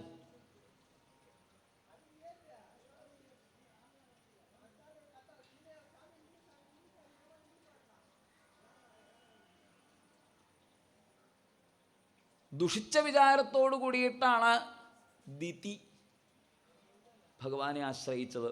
പുംസവനം വ്രതമൊക്കെ അനുഷ്ഠിച്ചത് എന്തിനു വേണ്ടിയിട്ടാണ്? ഇന്ദ്രൻ്റെ കഥ കഴിക്കാൻ ഭാഗത്തിലൊരു ഉണ്ണി ഉണ്ടാവണം ഇത് വിചാരിച്ചിട്ടാണ്. പക്ഷേ ഭഗവാനെ അങ്ങേ ഭജിച്ചാൽ, മേൽപ്പത്തൂരാണ് പറയണത്, അങ്ങയെ ദുഷിച്ച മനസ്സോടു കൂടിയിട്ട് ഭജിച്ചാലും അവരുടെ മനസ്സിനെ കൂടി ശുദ്ധാക്കുന്നതാണ് അങ്ങയുടെ ഭജനം. അപ്പം എത്ര മോശം മനസ്ഥിതിയുള്ള ആളുകളായാലും ശരി, അവരുടെ മനസ്ഥിതിയെ ശുദ്ധീകരിക്കുന്നതാണ് ഭഗവത് സ്മരണം. ആ ഭഗവത് സ്മരണം കൊണ്ട് ഓരോരോ ദുഷിച്ച മനസ്ഥിതിയുള്ളവരെയും ശുദ്ധീകരിക്കാൻ ഭഗവാൻ കാണിക്കുന്ന കാരുണ്യത്തെ പറഞ്ഞു തരുന്നു പോഷണം. അതിലംഘിത മര്യാദാം, എല്ലാ മര്യാദകളെയും വിട്ട് തൻ്റെ ഭൃത്യന്മാരെ രക്ഷിക്കുന്ന ലക്ഷണമാകുന്നു പോഷണം. മനോഹരങ്ങളായ കഥകൾ അനവധി ഉൾപ്പെടുത്തിയിരിക്കുന്നു ആ പോഷണ ലീലയിൽ. ദക്ഷനെ അനുഗ്രഹിക്കുന്നത് അവിടെയാണല്ലോ. ആ നേരെ വാച്ചാ നേരെ ആവട്ടെ എന്നുള്ള ഭഗവാന്റെ ആ ഒരു ഭാവം അതുള്ളതുകൊണ്ടാണ് കേട്ടോ നമ്മളൊക്കെ കഞ്ഞി കുടിച്ച് പോണത്. അല്ലെങ്കിൽ ഒന്ന് ആലോചിച്ച് നോക്കൂ, ഭഗവാന്റെ പേരിലടക്കം മധുവും മത്സരവും വെച്ച് നടക്കുകയാണ് ആളുകൾ. ഞാൻ ഇന്നലെ ഇരുന്ന സീറ്റിൽ ഇപ്പോൾ ഇന്ന് വന്ന ഒരുത്തി വന്നിരുന്നേക്കുക എന്നൊക്കെ വിചാരിക്കുന്നു. അത്ര പോലും ഉണ്ട് എന്നർത്ഥം. അപ്പം ആ അനുഗ്രഹത്തെ കാണിച്ചു തരുന്നതാണ് പോഷണം. ഇനി മന്വന്തരാണി സദ്ധർമ്മ ഊതയ കർമ്മവാസനാഹ. ഊതികൾ എന്ന് പറഞ്ഞാൽ ഐശ്വര്യങ്ങൾ എന്നൊരർത്ഥമുണ്ട്. ഇവിടെ കർമ്മവാസനകളെക്കുറിച്ച് പറഞ്ഞു തരുന്നതാണ് ഊതികൾ.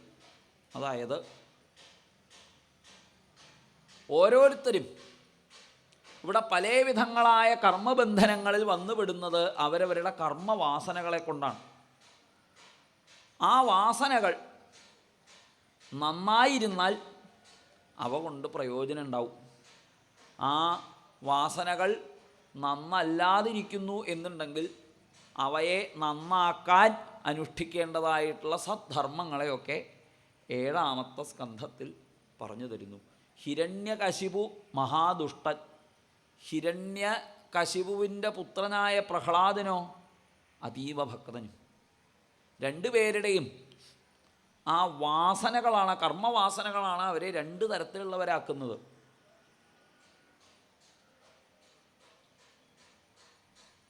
ഹിരണ്യകശിപുവിന് കർമ്മവാസനകളെ കൊണ്ട് ലോകഭോഗങ്ങളെല്ലാം തൻ്റേതാക്കണം എന്നൊരു വിചാരമായിരുന്നു.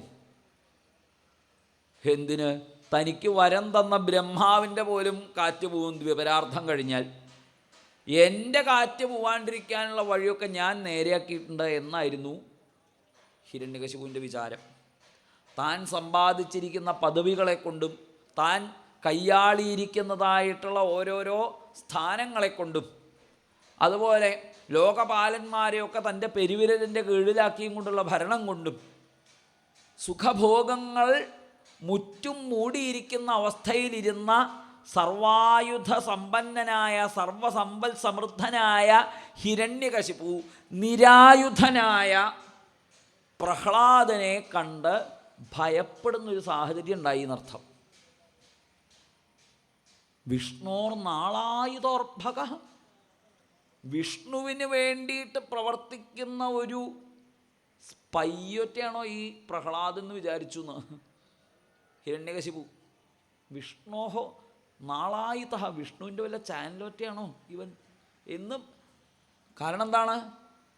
ദിഗ്ഗജൈർ ദന്തശൂകൈശ്ച അഭിചാരാവപാതനൈ മായാഭിസന്നിരോധൈശ്ച ഗരദാനൈ അഭോജനൈ ഹിമവായു അഗ്നിസലിലൈ പർവ്വതാക്രമണൈരപി ന ശശാക യദാ ഹന്തും അപാപം അസുരസുതം ചിന്താം പരാം ജഗാമ എന്നാണ്.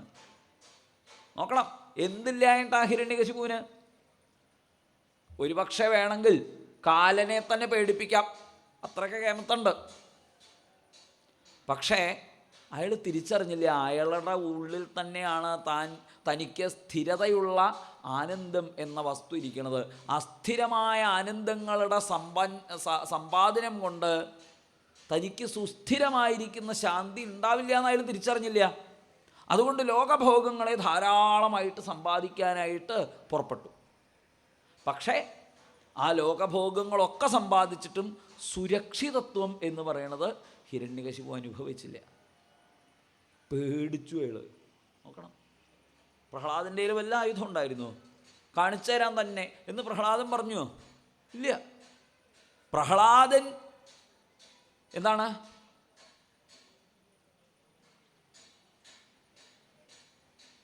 ശ്രുത്വാ തദപ്രിയം ദൈത്യോ ദുസ്സഹം തനയാനയം കോപാവേശ ചലദ്ഗാത്രഃ പുത്രം ഹന്തും മനോദധേ ക്ഷിപ്ത്വാ പരുഷയാ വാച പ്രഹ്ലാദമതരിഹണം ആഹേക്ഷമാണ പാപേന തിരശ്ചീനേന ചക്ഷുഷ പ്രശ്രയാവനതം ദാന്തം ബദ്ധാഞ്ജലിമവസ്ഥിതം സർപ്പപദാഹത ഇവ ശ്വസൻ പ്രകൃതി ദാരുണ.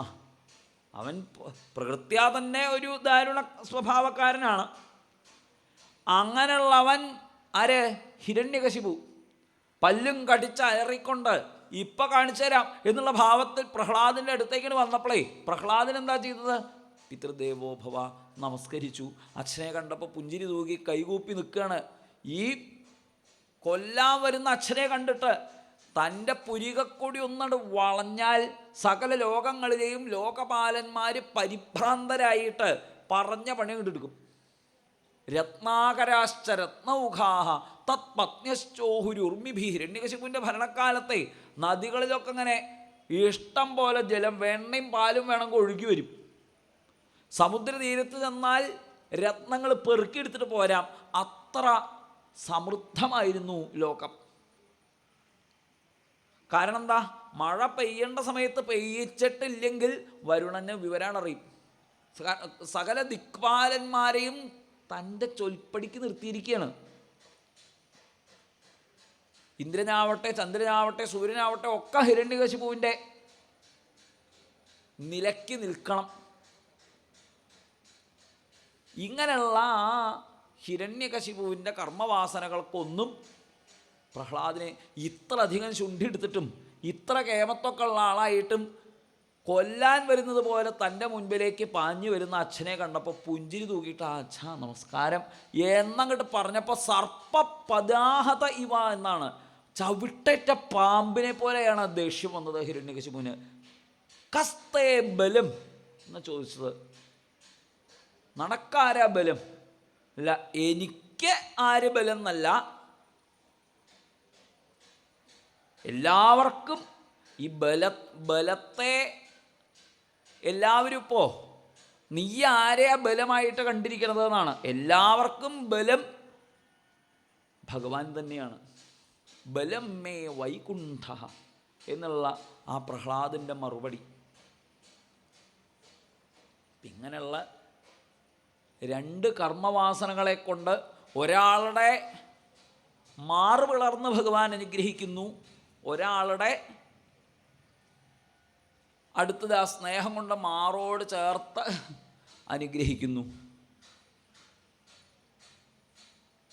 കർമ്മവാസനകളെ കൊണ്ട് ഓരോരുത്തരും ഇവിടെ ചെയ്യുന്ന സകല കർമ്മങ്ങളുടെയും ഭാവം എങ്ങനെയെങ്കിലും ഭഗവാനിലേക്ക് തിരിഞ്ഞതാണെങ്കിൽ, ഇപ്പം ഹിരണ്യകശിപു മഹാമോശമായിട്ടുള്ള കർമ്മങ്ങളായിരുന്നു ചെയ്തിരുന്നത്. പക്ഷേ അയാളുടെ ഉള്ളിലുള്ള വിചാരം എന്തായിരുന്നു? രുധിരപ്രിയം തർപ്പയിഷ്യേ ഭ്രാതരം മേ, എൻ്റെ രുധിരപ്രിയനായിട്ടുള്ള ഭ്രാതാവിന് ഞാൻ ആ വിഷ്ണുവിൻ്റെ മാറ് പിളർന്ന് തെറിച്ചു വരുന്ന രക്തം കൊണ്ട് തർപ്പണം ചെയ്യും. അപ്പം തന്നെ ഭഗവാൻ കണക്കാക്കി ഇത്ര മാറ് പിളർക്കലും തർപ്പണവും വേണം തീർച്ചയായും അവ ആയിക്കോട്ടെ എന്ന് കണക്കാക്കിയതാണ്. അപ്പോൾ വൈരഭാവത്തിൽ ഹിരണ്യകശിപു ഭഗവാനെയാണ് സ്മരിച്ചത്. കർമ്മവാസനകളെ കൊണ്ട് നമ്മൾ എത്തരം കർമ്മങ്ങൾ ചെയ്യുന്നവരായിക്കോട്ടെ, വിരോധമില്ല. പക്ഷേ ഏന കേന പ്രകാരേണ മന കൃഷ്ണേ നിവേശയൽ, നിങ്ങൾ എന്ത് പ്രവൃത്തി ചെയ്തോളൂ, നിങ്ങളുടെ വാസനകൾ ഏത് വിഷയത്തിലേക്ക് വേണം ആയിക്കോട്ടെ, ആ വിഷയവാസനകളെ ഭഗവാനിലേക്ക് സമർപ്പിക്കാൻ ശ്രദ്ധിച്ചാൽ മതി. അഗ്നി അതിൻ്റെ അടുത്തേക്ക് ഏത് ഭാവത്തിൽ ചെന്നാലും ഒരേപോലെയാണ് അത് പ്രതികരിക്കുക. അഗ്നിയോട് സ്നേഹം തോന്നി സൗഹൃദഭാവത്തിൽ അഗ്നിയോട് സുഖല്ലേ എന്ന് ചോദിക്കാൻ പോയാലും, അഗ്നിയോട് ദേഷ്യം ചെയ്താലും, അഗ്നിയെ ബന്ധുവായിട്ട് കണക്കാക്കിയാലും, അഗ്നിയെ ഭഗവാനായിട്ട് കണക്കാക്കി ഭക്തിയോട് കൂടി പോയാലും, എങ്ങനെ പോയാലും അഗ്നിയിലേക്ക് ചെന്നാൽ അഗ്നിയുടെ സ്വഭാവം എന്താണ്? ദഹിപ്പിക്കുക എന്നുള്ളതാണ്. അതുപോലെ ഏത് ഭാവത്തിൽ ഭഗവാന്റെ അടുത്തേക്ക് തിരിഞ്ഞാലും ആ ഭാവത്തെ ഭഗവാനിലേക്ക് തിരിക്കുക എന്നതിനാണ് ശ്രദ്ധ വേണ്ടത്. അതുണ്ടായാൽ ഭഗവാൻ അവരെ അനുഗ്രഹിക്കും. അപ്പോൾ അവരുടെ കർമ്മവാസനകൾ ഏതുമാകട്ടെ അത് ഭഗവാനിലേക്ക് തിരിക്കാൻ സാധിക്കും. അതിന് ക്രമത്തിൽ എങ്ങനെയാണ് ആ കർമ്മവാസനകളെ ഭഗവാനിലേക്ക് തിരിക്കുക എന്ന് ബ്രാഹ്മണ ക്ഷത്രിയ വൈശ്യ ശൂദ്രാദികളായിരിക്കുന്ന വർണ്ണങ്ങളിലും ബ്രഹ്മചാരി, ഗൃഹസ്ഥൻ, വനസ്ഥൻ, സന്യസ്തൻ എന്നിങ്ങനെയുള്ള 4 ആശ്രമങ്ങളിലും ജീവിക്കുന്നവർ എങ്ങനെയാണ് അവരവരുടെ കർമ്മങ്ങളെ, അവരവരുടെ മനോഗുണങ്ങളെ ഭഗവാനിലേക്ക് തിരിക്കാൻ യത്നിക്കേണ്ടത് എന്നൊരു നിർദ്ദേശം തരുന്ന വർണ്ണാശ്രമധർമ്മങ്ങൾ, അതൊക്കെ ഈ കർമ്മവാസനകളെ പറയുന്ന 7ാമത്തെ സ്കന്ധത്തിൽ ഉൾപ്പെടുത്തിയിരിക്കുന്നു. പിന്നെ മന്വന്തര കഥകൾ. ആ മന്വന്തര കഥകളിൽ എന്താണ് പറയുന്നത് എന്നാണെങ്കിൽ, മന്വന്തരാണി സദ്ധർമ്മ, ഭഗവാനാൽ അനുഗ്രഹീതരായിട്ട് ഇവിടെ ഭരണം നിർവഹിച്ചു കൊണ്ടിരിക്കുന്ന മനു തുടങ്ങിയവരുടെ ധർമ്മങ്ങളെക്കുറിച്ച് പറയുന്നു. മനു തുടങ്ങിയവരെ വെച്ചാൽ ഓരോ മന്വന്തരത്തിനും ദേവന്മാർ മാറും, മനുക്കൾ മാറും, മനുവിൻ്റെ മക്കൾ മാറും, സപ്തഋഷികൾ മാറും, ഭഗവാന്റെ അവതാരങ്ങൾ ഉണ്ടാവും. അപ്പോൾ ആ ഭഗവാനെ അവലംബിച്ചുകൊണ്ട് ലോകത്ത് ഇത്തരം സ്ഥാനങ്ങളിലിരിക്കുന്ന ഓരോരുത്തരുടെയും ധർമ്മം എന്തൊക്കെയാണ് എന്ന് ആ ഒരു സ്കന്ധത്തിലൂടെ പറഞ്ഞു തരുന്നു. മന്വന്തര ചരിതങ്ങൾ ിലൂടെ അവിടെ ഓരോരോ മന്വന്തരങ്ങളിലുണ്ടായ ഭഗവത് അവതാരങ്ങൾ മത്സ്യമായിട്ടും വാമനമൂർത്തിയായിട്ടും അതുപോലെ അജിതനായിട്ടും ഗജേന്ദ്രനെ രക്ഷിക്കാനായിട്ട് ഹരിയായിട്ടും ഒക്കെ അവതരിച്ച കഥകൾ ഈ 8-ാമത്തെ സ്കന്ധത്തിൽ പറയുന്നു. പിന്നെ അതിനുശേഷം 9-ാമത്തെ സ്കന്ധത്തിൽ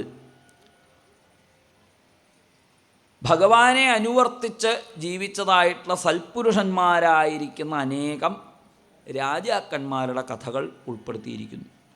ഭഗവാന്റെ ഓരോരോ അവതാരങ്ങളിൽ ഉണ്ടായതായിട്ടുള്ള ആ സംഭവങ്ങളൊക്കെ മനോഹരമായിട്ട് പറഞ്ഞതിന് ശേഷം ഈ ഈശകഥാഹ, ഈശചരിതങ്ങൾ അവിടെ, അതിൻ്റെ ഒപ്പം ഭഗവാന്റെ അവതാര കഥകൾ, രാമായണവും പരശുരാമാവതാര ചരിതവും ഒക്കെ അവിടെയാണല്ലോ. പിന്നെ ശ്രീകൃഷ്ണ ബലരാമാവതാരങ്ങളും അവിടെ തന്നെയാണ് പറഞ്ഞിരിക്കുന്നത്. പിന്നെ അത് വിസ്തരിച്ച് പറയാൻ പ്രാർത്ഥിക്കുമ്പോഴാണ് 10-ാമത്തെ സ്കന്ധം പറയുന്നത്. അപ്പോൾ അവിടെ ആ 9-ാമത്തെ സ്കന്ധത്തിൽ അവതാരാനുചരിതം ഹരേശ്ച അസ്യാനുവർത്തിനാം പുംസാം ഈശകഥാ പ്രോക്ത നാനാഖ്യാനോപബൃംഹിത, പല കഥാഖ്യാനങ്ങളിൽ ഉപബൃംഹണം ചെയ്തിരിക്കുന്നതായ ഭഗവാന്റെ അവതാര ചരിതങ്ങൾ ആണ് 9-ാമത്തെ സ്കന്ധത്തിൽ. ഇനി നിരോധം. നിരോധം എന്നാൽ അസ്യാനുശയനം ആത്മനസ്സഹ ശക്തിഭി. നിരോധം എന്നാൽ അസ്യ ബ്രഹ്മണഃ സഹശക്തിഭി അനുശയനം, തൻ്റെ സകല ശക്തികളോടും കൂടിയിട്ട് ഭഗവാൻ അനുശയിക്കുക. അനുശയിക്കുക എന്ന് പറഞ്ഞാൽ എന്താണ് അതുകൊണ്ട് അർത്ഥമാക്കണത്? പരമാത്മാവിൻ്റെ ലയം. ലയം എന്ന് വച്ചാൽ അവിടെ മനസ്സിലാക്കേണ്ടത് ഭഗവാന്റെ യോഗനിദ്ര എന്നുള്ള അവസ്ഥ. ആ യോഗനിദ്രയെ ഭഗവാൻ പ്രാപിക്കുന്ന സമയത്ത് എല്ലാ ജീവന്മാരും ഇന്ദ്രിയങ്ങളും അന്തഃകരണങ്ങളും എല്ലാ പ്രാകൃതികങ്ങളായിരിക്കുന്ന ഉപാധികളോടും കൂടിയിട്ട് ഭഗവാനിൽ ലയിക്കുക എന്നൊരവസ്ഥ ഉണ്ടാവും. അതിനെയാണ് അവിടെ നിരോധം എന്ന് പറയുന്നത്. സകല ചിത്തവൃത്തികളും ഇന്ദ്രിയവൃത്തികളും, ചിത്തവൃത്തികൾ നിരോധിക്കപ്പെട്ടാൽ തന്നെ ഇന്ദ്രിയവൃത്തികൾ സ്വാഭാവികമായിട്ട് നിരോധിക്കപ്പെടും. അപ്പം ഈ ചിത്തവൃത്തികളെ ഭഗവാനിലേക്ക് ലയിപ്പിക്കുന്നതിനെയാണ് നിരോധം എന്ന ലക്ഷണം കൊണ്ട് മനസ്സിലാക്കേണ്ടത്. യോഗശ്ചിത്തവൃത്തി നിരോധ എന്ന് പതഞ്ജലിയൊക്കെ പറഞ്ഞതായിട്ട് അനുസ്മരിക്കാറുണ്ടല്ലോ. ആ മഹാത്മാവ് പറഞ്ഞിരിക്കുന്നത് ചിത്തവൃത്തികൾ നിരോധിക്കപ്പെടുമ്പോൾ യോഗമായി. വിചാരിക്കുക, വിവേചിക്കുക, പ്രവർത്തിക്കുക, അഹങ്കരിക്കുക, ഇതിനെ ഇന്ദ്രിയങ്ങളെ പ്രയോജനപ്പെടുത്തുക. ഇങ്ങനെ മനസ്സുകൊണ്ടും വാക്കുകൊണ്ടും ശരീരം കൊണ്ടും, അതായത് കർമ്മേന്ദ്രിയങ്ങൾ കൊണ്ടും ജ്ഞാനേന്ദ്രിയങ്ങൾ കൊണ്ടും അന്തഃകരണങ്ങളെ കൊണ്ടും, ഈ 3 സംജ്ഞകൾ ഭാഗവതത്തിലെ പല ദിക്കിലും കാണാം. വാച, മനസ, കർമ്മണ എന്ന് ധാരാളം കാണാം. അപ്പോൾ അവിടെ ഉദ്ദേശിക്കുന്നത് കർമ്മണ എന്നുള്ളത് കൊണ്ട് കർമ്മേന്ദ്രിയങ്ങളെ കൊണ്ട് ചെയ്യുന്നതും, മനസ അന്തഃകരണങ്ങളെ കൊണ്ട് ചെയ്യുന്നതും, വാച ജ്ഞാനേന്ദ്രിയങ്ങളെ കൊണ്ട് ചെയ്യുന്നതും, ഈ 3 തരത്തിൽ ഇവിടെ പ്രകടീഭവിക്കുന്നതായിട്ടുള്ള കർമ്മങ്ങളെ ഒക്കെ ഭഗവാനിൽ ലയിപ്പിക്കുക. അതിനാണ് ഉണ്ണികൃഷ്ണൻ്റെ കഥകൾ. ഉണ്ണികൃഷ്ണനിൽ തുടങ്ങി പിന്നെ അങ്ങോട്ട് ഉള്ള ഓരോരോ കർമ്മങ്ങൾ.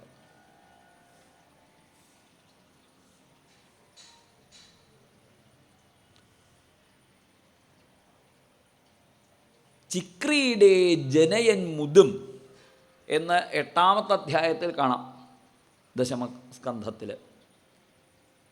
ഗോപിമാരുടെ ചിത്തങ്ങളിലൊക്കെ ആനന്ദം ജനിപ്പിക്കുമാറ് ഭഗവാൻ ഓരോരോ വികൃതികൾ കാട്ടി.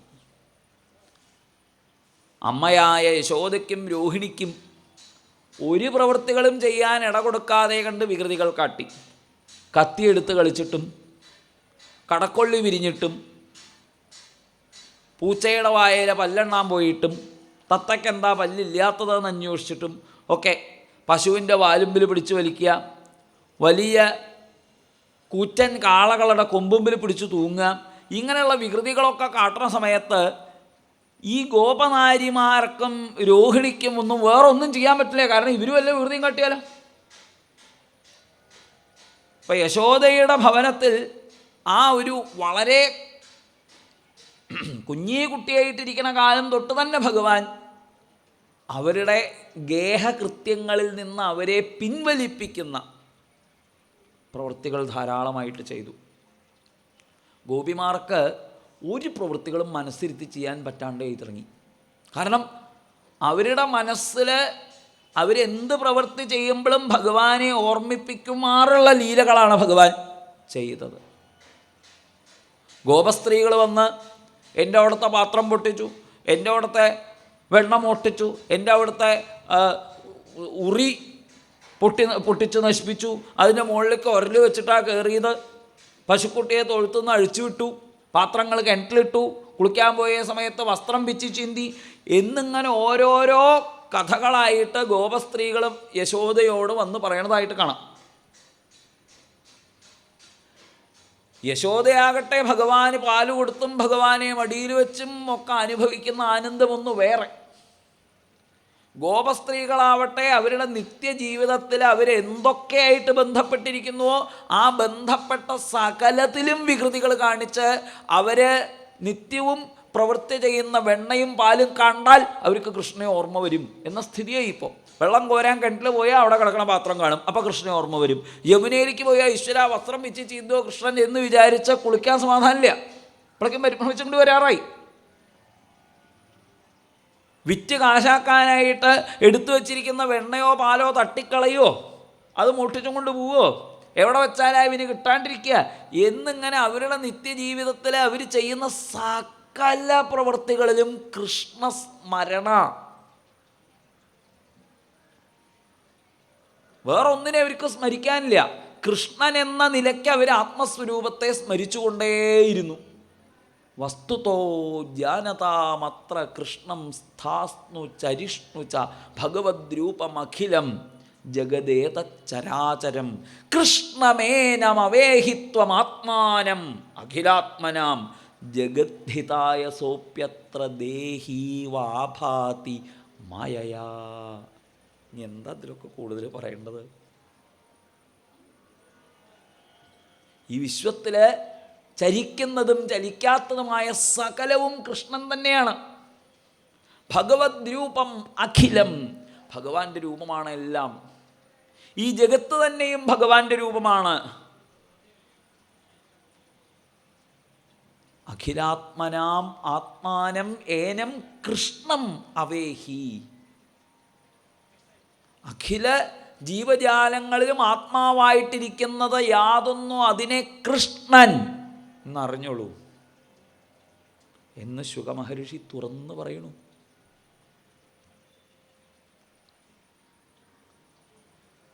ഭഗവാന്റെ മായയെ ജയിക്കാനായിട്ട് ബ്രഹ്മാദി ദേവന്മാർക്ക് പോലും സാധിച്ചിട്ടില്ല. ഇന്ദ്രന് പറ്റിയില്ല, വരുണന് പറ്റിയില്ല, വായുവിന് പറ്റിയില്ല. ആർക്കും ഭഗവാന്റെ മഹിമയെ മുഴുവനായിട്ട് അറിയാൻ സാധിച്ചില്ല.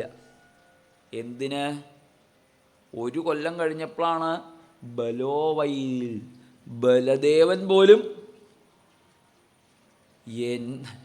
കാരണം ബലരാമസ്വാമി ഒരു ദിവസം നോക്കുമ്പോഴാണ് ഒരു പശു ഗോവർദ്ധന പർവ്വതത്തിൻ്റെ മുകളിൽ നിന്ന് വലിയ പാറക്കല്ലുകളും കുണ്ടും കുന്നൊക്കെ ചാട്ടി ഓടി തുളുമ്പുന്ന സ്ഥലങ്ങളോട് കൂടിയിട്ട് ഓടി വന്ന മുമ്പെപ്പോഴോ പെറ്റ ഒരു പൈക്കുട്ടിക്ക്, പൈക്കുട്ടിയൊന്നല്ല അത് തന്നെ ഇപ്പോൾ അത്യാവശ്യം ഒരു പയ്യായിട്ടുണ്ട്, അതിൽ വന്ന് പാല് കൊടുക്കണം.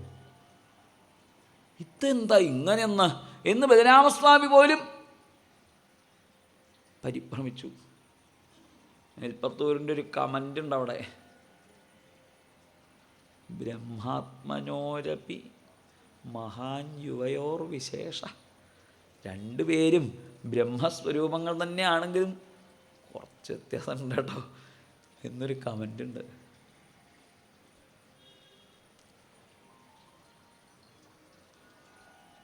അപ്പം ബലരാമസ്വാമിക്ക് പോലും ഭഗവാന്റെ ആ അതിമനോഹരമായിരിക്കുന്ന കൃഷ്ണലീലകളിൽ ഭാഗഭാക്കാവാൻ ഇത്രയും സാധിച്ചിട്ടും ബലരാമസ്വാമി പോലും ചില സമയത്ത് ഭഗവാന്റെ ആ മായയിൽ പെട്ടുപോയിട്ടുണ്ട്. എന്നാലും തിരിച്ചവിടേക്ക് തന്നെ വരും. അങ്ങനെ ഈ കുറ്റി തറയ്ക്കണത് പോലെ വീണ്ടും വീണ്ടും വീണ്ടും വീണ്ടും പല സാഹചര്യങ്ങളെ കൊണ്ട് തൻ്റെ യാഥാർത്ഥ്യം എന്ത് എന്ന് ലോകരെ പല നിലയ്ക്ക് അറിയിക്കലായിരുന്നു കൃഷ്ണാവതാരം. ഞാൻ തന്നെ ആത്മസ്വരൂപം, ഞാൻ തന്നെ വിശ്വം, ഞാൻ തന്നെ ആത്മസ്വരൂപം, ഞാൻ തന്നെ വിശ്വം എന്ന് പല നിലയ്ക്ക് ബോധിപ്പിക്കുക. ഒരു തവണ യശോദമ്മയ്ക്ക് മനസ്സിലാക്കി കൊടുത്തത് എങ്ങനെയാണ്? വായയിൽ മണ്ണായ മണ്ണ് മുഴുവൻ കാണിച്ചു കൊടുത്തു. തന്നെയും തൻ്റെ ഉള്ളിലിരിക്കുന്ന യശോദമ്മയും യശോദയുടെ മുമ്പിലിരിക്കുന്ന ഭഗവാനെയും ഒക്കെ കാണിച്ചു കൊടുത്തു. അങ്ങനെ വീണ്ടും വീണ്ടും വീണ്ടും വീണ്ടും ആ അമ്മ തന്നെയും തൻ്റെ മുമ്പിലിരിക്കുന്ന ഭഗവാനിൽ വീണ്ടും തന്നെയും ഒക്കെ കണ്ടപ്പോൾ താനും വിശ്വവും അടക്കം എല്ലാം ഭഗവാനിലാണ് എന്ന തത്വം അറിഞ്ഞു എന്നാണ്. ഇത്തം വിദിത തത്വായാം ഗോപികായാം സ ഈശ്വര. പക്ഷെ അങ്ങനെ അമ്മ തത്വം അറിഞ്ഞാൽ പറ്റില്ല. കാരണം കുറച്ച് കഴിഞ്ഞാൽ അമ്മയുടെ ഒരു പാട്ടൊക്കെ കേട്ടില്ലെങ്കിൽ സുഖമില്ല. കൊമ്പും ചൂരലും കക്ഷത്തിൽ വയ്ക്കാം, പമ്പരം വയ്ക്കാം അംഗത്തിൽ, അന്യന്മാർ ആരും വന്നേടൂക്കില്ല, കണ്ണനുണ്ണി മാമുണ്ണണി. അപ്പം ആ അമ്മയെ തത്വജ്ഞയായിട്ടുള്ള സ്ഥിതിയിലിരുത്താതെ വൈഷ്ണവീം വ്യതനോന്മായാം പുത്രസ്നേഹമയീം വിഭു. ഇനി മറ്റൊരവസരത്തിൽ തുടക്കവും ഒടുക്കവും അകവും പുറവുമില്ലാത്തതാണ് ഞാൻ. ജഗതോ യോ ജഗച്ചയ. ഈ ജഗത്ത് തന്നെ യാതൊന്നോ, ഈ ജഗത്ത് തന്നെ ആരിലിരിക്കുന്നുവോ അങ്ങനെയുള്ളതാണ് കേട്ടോ അമ്മേ ഞാൻ എന്ന ആ കയറും കൊണ്ട് കെട്ടാൻ വന്നപ്പോൾ ദ്വ്യങ്കുലോ നമഭൂത്. അവസാനം ഇങ്ങനെയുള്ള ഈ ജഗത്തിനെ പോലും തന്നിൽ വഹിച്ചിരിക്കുന്ന എന്നെ ഈ ജഗത്തിലുള്ള ഒരു ശൂഢ എന്നുള്ള ഒരു മനുഷ്യദേഹത്തിലുള്ള ഇത്തിരി ബുദ്ധി കൊണ്ട് അറിയാൻ സാധിക്കുമോ? അതിനെന്ത് വേണമെന്നറിയോ? കൃപയാ, എൻ്റെ കൃപ വേണം. അതിനെൻ്റെ കൃപ വേണം എന്ന് കാണിച്ചു കൊടുക്കുന്നു. അങ്ങനെ വ്രജത്തിലെ ഒരു വട്ടം. ഇനി വൃന്ദാവനത്തിലാണെങ്കിലോ പാപത്തിന് പോലും അഘോപി യത് സ്പരിശന ധൗത പാതക പ്രാപാത്മസാമ്യം അസതാം സുദുർലഭം. അസത്തുക്കൾക്ക് സുദുർലഭമാണ് ഭഗവാന്റെ പാദങ്ങൾ. അസത് അവിഷയം എന്നാണ് ഭഗവാന്റെ പാദങ്ങളെക്കുറിച്ച് പാലാഴിമഥനം കഴിയുന്ന സമയത്ത് ശങ്കരമോഹനം കഴിഞ്ഞാൽ പറയുക. അസത്തുക്കൾക്ക് വിഷയമല്ല ഭഗവാന്റെ പാദം. അസത്തുക്കളാണെന്നുണ്ടെങ്കിൽ അവർക്ക് ഭഗവാനെക്കുറിച്ച് അറിയാനേ സാധിക്കില്ല. അങ്ങനെയുള്ള അസത്തുക്കൾ പോലും ഭഗവാന്റെ മുൻപിലെത്തിയപ്പോൾ ഭഗവാനെ പിടിക്കണം നിരീക്ഷിച്ചിട്ട് പാപം പാമ്പായിട്ട് വന്നപ്പോൾ പാപത്തിനും കിട്ടി മോക്ഷം. അതാണ് ആത്മനസ്സഹ ശക്തിഭി അനുശയനം. ശരി തെറ്റ് ധർമ്മ അധർമ്മങ്ങളൊന്നും ഭഗവാന്റെ മുൻപിൽ എത്തോളെ അതൊക്കെ ഉള്ളൂ. അവിടെ എത്തിക്കഴിഞ്ഞാൽ ഇതൊന്നുമില്ല. അങ്ങനെ കൃഷ്ണാവതാരത്തെക്കുറിച്ച് എന്ത് പറയാനാണ്? ആ കൃഷ്ണകഥകളാണ് 90 അധ്യായങ്ങളിലായിട്ട് ദശമസ്കന്ധം മുഴുവനും. ഈ ഭാഗവതം കേട്ട ആൾക്കാരോടൊക്കെ ഇനിയിപ്പോൾ നിരോധം എന്ന് പറഞ്ഞിട്ട് അതിൻ്റെ അർത്ഥമൊന്നും പറഞ്ഞു തരേണ്ട ആവശ്യമില്ല. അങ്ങനെ നിരോധിക്കപ്പെട്ടവരായതുകൊണ്ടാണല്ലോ ഇപ്പോൾ ഇവിടെ വന്നിരിക്കുന്നത് തന്നെ.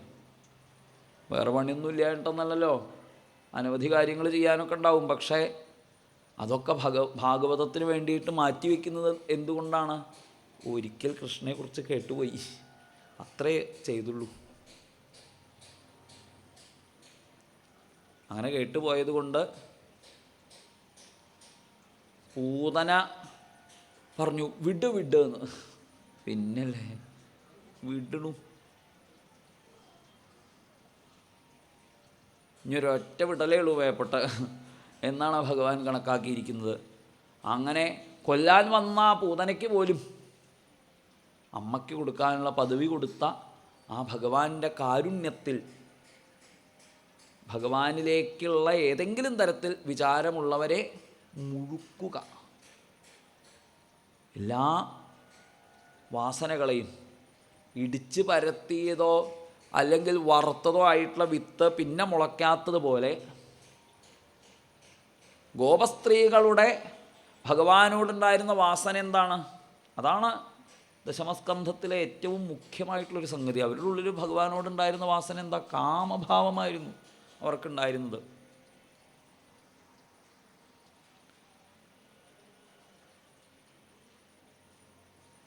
അവരോട് ഭഗവാൻ പറഞ്ഞു, ഭർജിതാ ക്വഥിതാ ധാന പ്രായോ ബീജായ നേഷ്യത്തെ. അതുപോലെ അല്ലയോ ഗോപിമാരെ, മയ്യാവേശിതധിയാം കാമ ന കാമായ കൽപ്പതേ. എന്നിലേക്ക് തിരിഞ്ഞവരുടെ എന്നോടുള്ള കാമം, അതിനെ കാമം എന്നല്ല പറയുക, പിന്നെ അത് പ്രേമമാണ്. ഇടിക്കാതെ വറക്കാതെ മണ്ണിലിട്ടാൽ വിത്ത് മുളയ്ക്കും. അതുപോലെ കർമ്മവാസനകളൊക്കെ വേണ്ടതുപോലെ പാകം വരാതിരുന്നാൽ അതൊക്കെ വീണ്ടും ജനന മരണങ്ങൾക്ക് ഹേതുവായിത്തീരും. പക്ഷേ അത് എന്നിലേക്ക് എന്ന് തിരിയുന്നോ, ഏത് മനോഭാവമാവട്ടെ, ആ മനോഭാവം എന്നിലേക്ക് തിരിയുന്നത് എപ്പോഴാണോ ആ നിമിഷം മുതൽ അത് പാകമായി. ഇനി അത് മുളയ്ക്കില്ല. പ്രായ ബീജായ നേഷ്യത്തെ. ഇനി ജന്മകർമ്മങ്ങളൊക്കെ ഉള്ള വിത്തായിട്ട് എന്നിലേക്ക് തിരിഞ്ഞ മനോഭാവം ഒരിക്കലും ഭവിക്കില്ല. അതുകൊണ്ട് മനോഭാവം ഏത് വേണമെങ്കിൽ ആവട്ടെ, അത് ഭഗവാനോട് തിരിയാൻ ഉള്ള വഴി ഉണ്ടാക്കി തരുന്നു കൃഷ്ണകഥകൾ.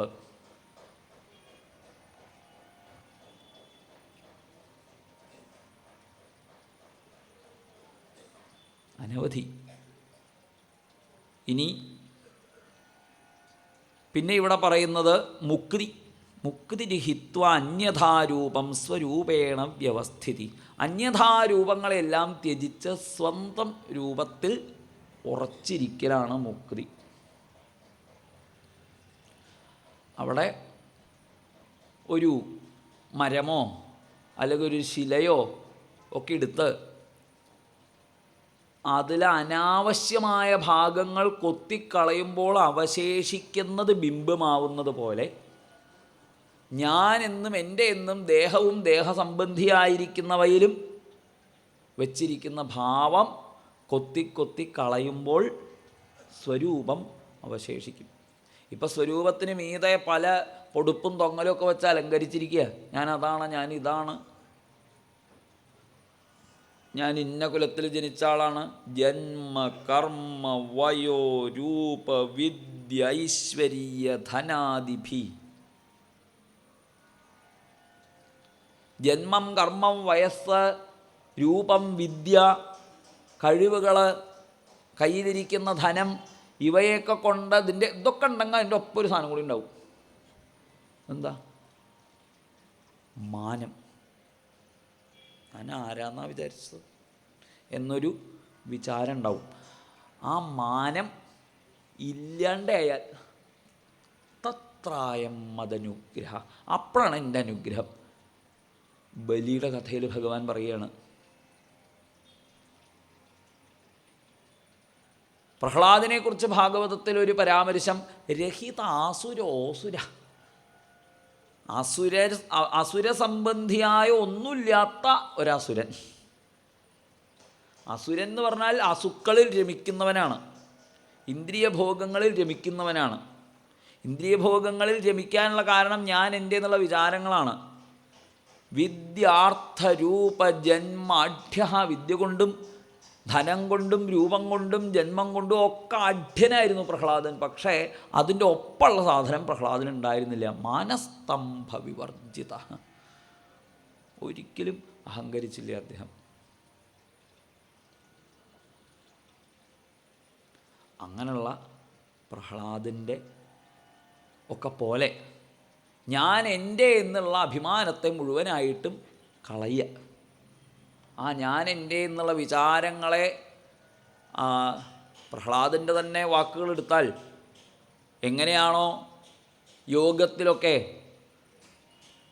എന്താണ് ഓരോരോ 8 അംഗങ്ങളായിട്ടാണല്ലോ സമാധിയിലേക്ക് എത്തുക. അതുപോലെ ഭഗവാനുമായിട്ടുള്ള ഏകത്വം എന്നുള്ളത് ശ്രവണം, കീർത്തനം, സ്മരണം, പാദസേവനം എന്നുള്ള പടിപടികളിലായിട്ട് സഞ്ചരിച്ചൊരുക്കം ആത്മനിവേദനം.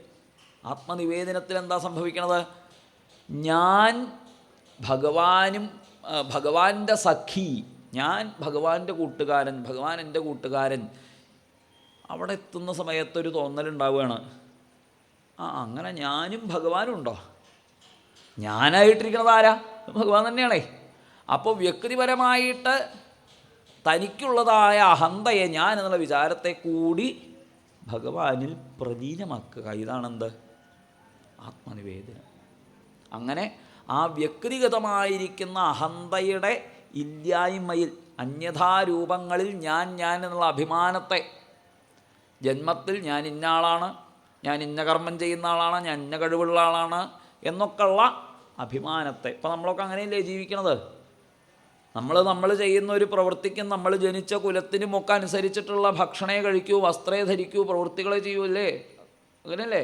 അതല്ലാണ്ട് ചെയ്തു കഴിഞ്ഞാൽ നമുക്ക് എന്ത് തോന്നും? നമ്മളിപ്പോൾ പലതും കേമാന്ന് വിചാരിക്കുന്നൊക്കെ ഉണ്ട്. ഒന്നും കേമത്തൊന്നുമില്ല. പൊന്നിൻ ചങ്ങലയൊന്നിപ്പറഞ്ഞതിൽ ഒന്നിരുമ്പ് കൊണ്ടെന്നത്ര ഭേദങ്ങൾ, രണ്ടിനാലും ഉരുക്കിപ്പണി ചെയ്ത ചങ്ങലയത്രേ മിശ്രമാം കർമ്മവും. ഇപ്പം നമ്മൾ നമ്മുടെ ജീവിത സാഹചര്യങ്ങളിൽ ഇത് നല്ലത് മറ്റത് മോശം എന്നൊക്കെ പറഞ്ഞ് ഭേദഭാവങ്ങളോട് കൂടിയിട്ട് ചെയ്യുന്ന ഓരോന്നും നമ്മുടെ ജന്മത്തിനും നമ്മുടെ കർമ്മത്തിനും ഒക്കെ അനുസരിച്ചുകൊണ്ട് നമ്മൾ ചെയ്യണതാണ്. അതിലൊക്കെ ഉള്ള അഭിമാനം നമുക്ക് പോകണം. ആ മാനസ്തംഭം പൊടിഞ്ഞില്ലാതെ ആവുമ്പോൾ മുക്തിയായി. ഇനി ആശ്രയം. സ ആശ്രയ പരം ബ്രഹ്മ. സർവർക്കും ആശ്രയം ഭഗവാൻ തന്നെ. ഭഗവാനെ ആശ്രയിക്കുന്നതാണ് മായാമയമായിരിക്കുന്ന ഈ പ്രപഞ്ചത്തിൻ്റെ കുത്തൊഴുക്കിൽ നിന്ന് രക്ഷപ്പെടാനുള്ള വഴി എന്ന് അഹം ബ്രഹ്മ പരം ധാമ എന്ന് പരീക്ഷത്തിന് ഉപദേശിക്കുന്ന 12ാമത്തെ സ്കന്ധത്തിലെ തത്വോപദേശം കൊണ്ട് ബോധിപ്പിക്കുന്നു. നമുക്ക് എവിടേക്കും എത്തിച്ചേരാനില്ല. ഇപ്പോഴേ ബ്രഹ്മസ്വരൂപം തന്നെയാണ്. പക്ഷേ അതിൽ ഈ ഞാനെന്നുള്ള അഭിമാനം,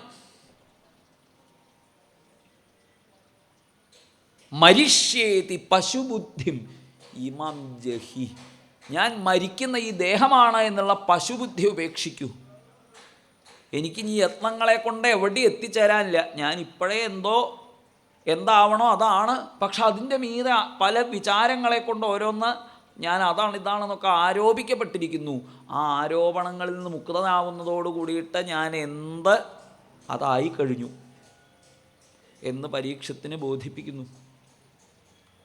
അതുറപ്പിക്കാനായിട്ട് വേദേതിഹാസ പുരാണങ്ങളുടെയൊക്കെ ആചാര്യൻ അല്ലെങ്കിൽ പുരാണാചാര്യനായിരിക്കുന്ന മഹാനായ മാർക്കണ്ഡേയൻ്റെ ചരിത്രമൊക്കെ ആ 12ാമത്തെ സ്കന്ധത്തിൽ പറയും. അവിടെയും അതിവിശേഷമായിട്ട് മാർക്കണ്ഡേയനെ പോലുള്ള ഒരു മഹർഷിയെ വന്ന് കാണാൻ സാധിച്ചത് എൻ്റെ ഭാഗ്യമാണെന്ന് പറയുന്ന മഹാദേവനെയൊക്കെ കാണിച്ചു തരും.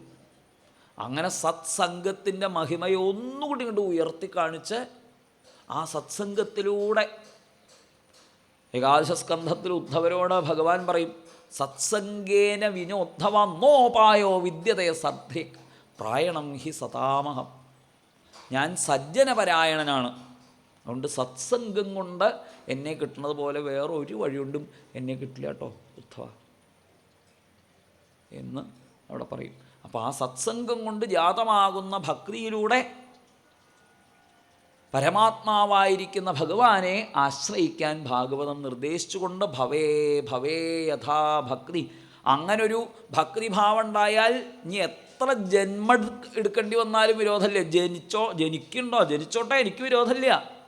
ഏത് ശരീരം വേണമെങ്കിൽ എടുത്തോട്ടെ, എനിക്ക് വിരോധമില്ല. ശതജന്മഭി സ്യാത്ത് എന്ന് രുക്മിണി പ്രാർത്ഥിക്കും.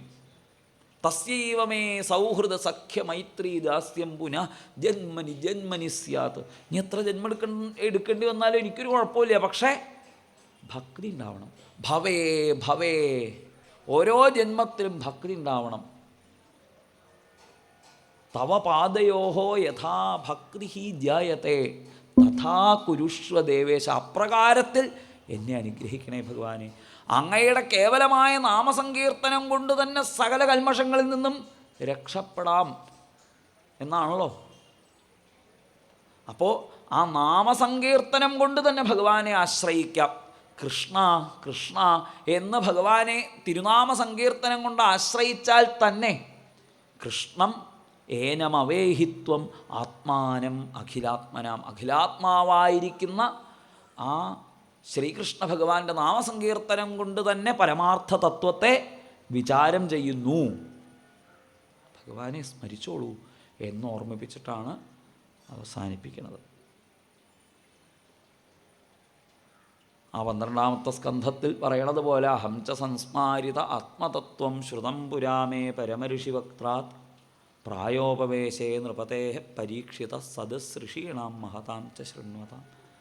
ഞാനും അതുകൊണ്ട്, ഏതുകൊണ്ട്, ഇങ്ങനെ ചില ഏർപ്പാടുകളൊക്കെ ഉണ്ടായതുകൊണ്ട് ഞാനും കുറച്ച് നേരം ഭഗവാനെ കുറിച്ച് സ്മരിക്കാൻ ഉള്ള പുണ്യം ചെയ്തവനായി ഭവിച്ചു.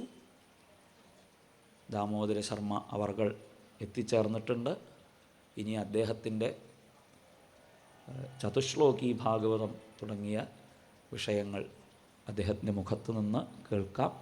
എല്ലാ മംഗളങ്ങളും എല്ലാവർക്കും ഉണ്ടാവട്ടെ എന്ന് പ്രാർത്ഥിച്ചുകൊണ്ട് സാദരം ഗുരുനാഥന്മാരെയും ഗുരുവായൂരപ്പനെയും നമസ്കരിച്ചുകൊണ്ട് വിരമിക്കട്ടെ. സർവത്ര ഗോവിന്ദനാമസങ്കീർത്തനം. ഗോവിന്ദ ഗോവിന്ദ.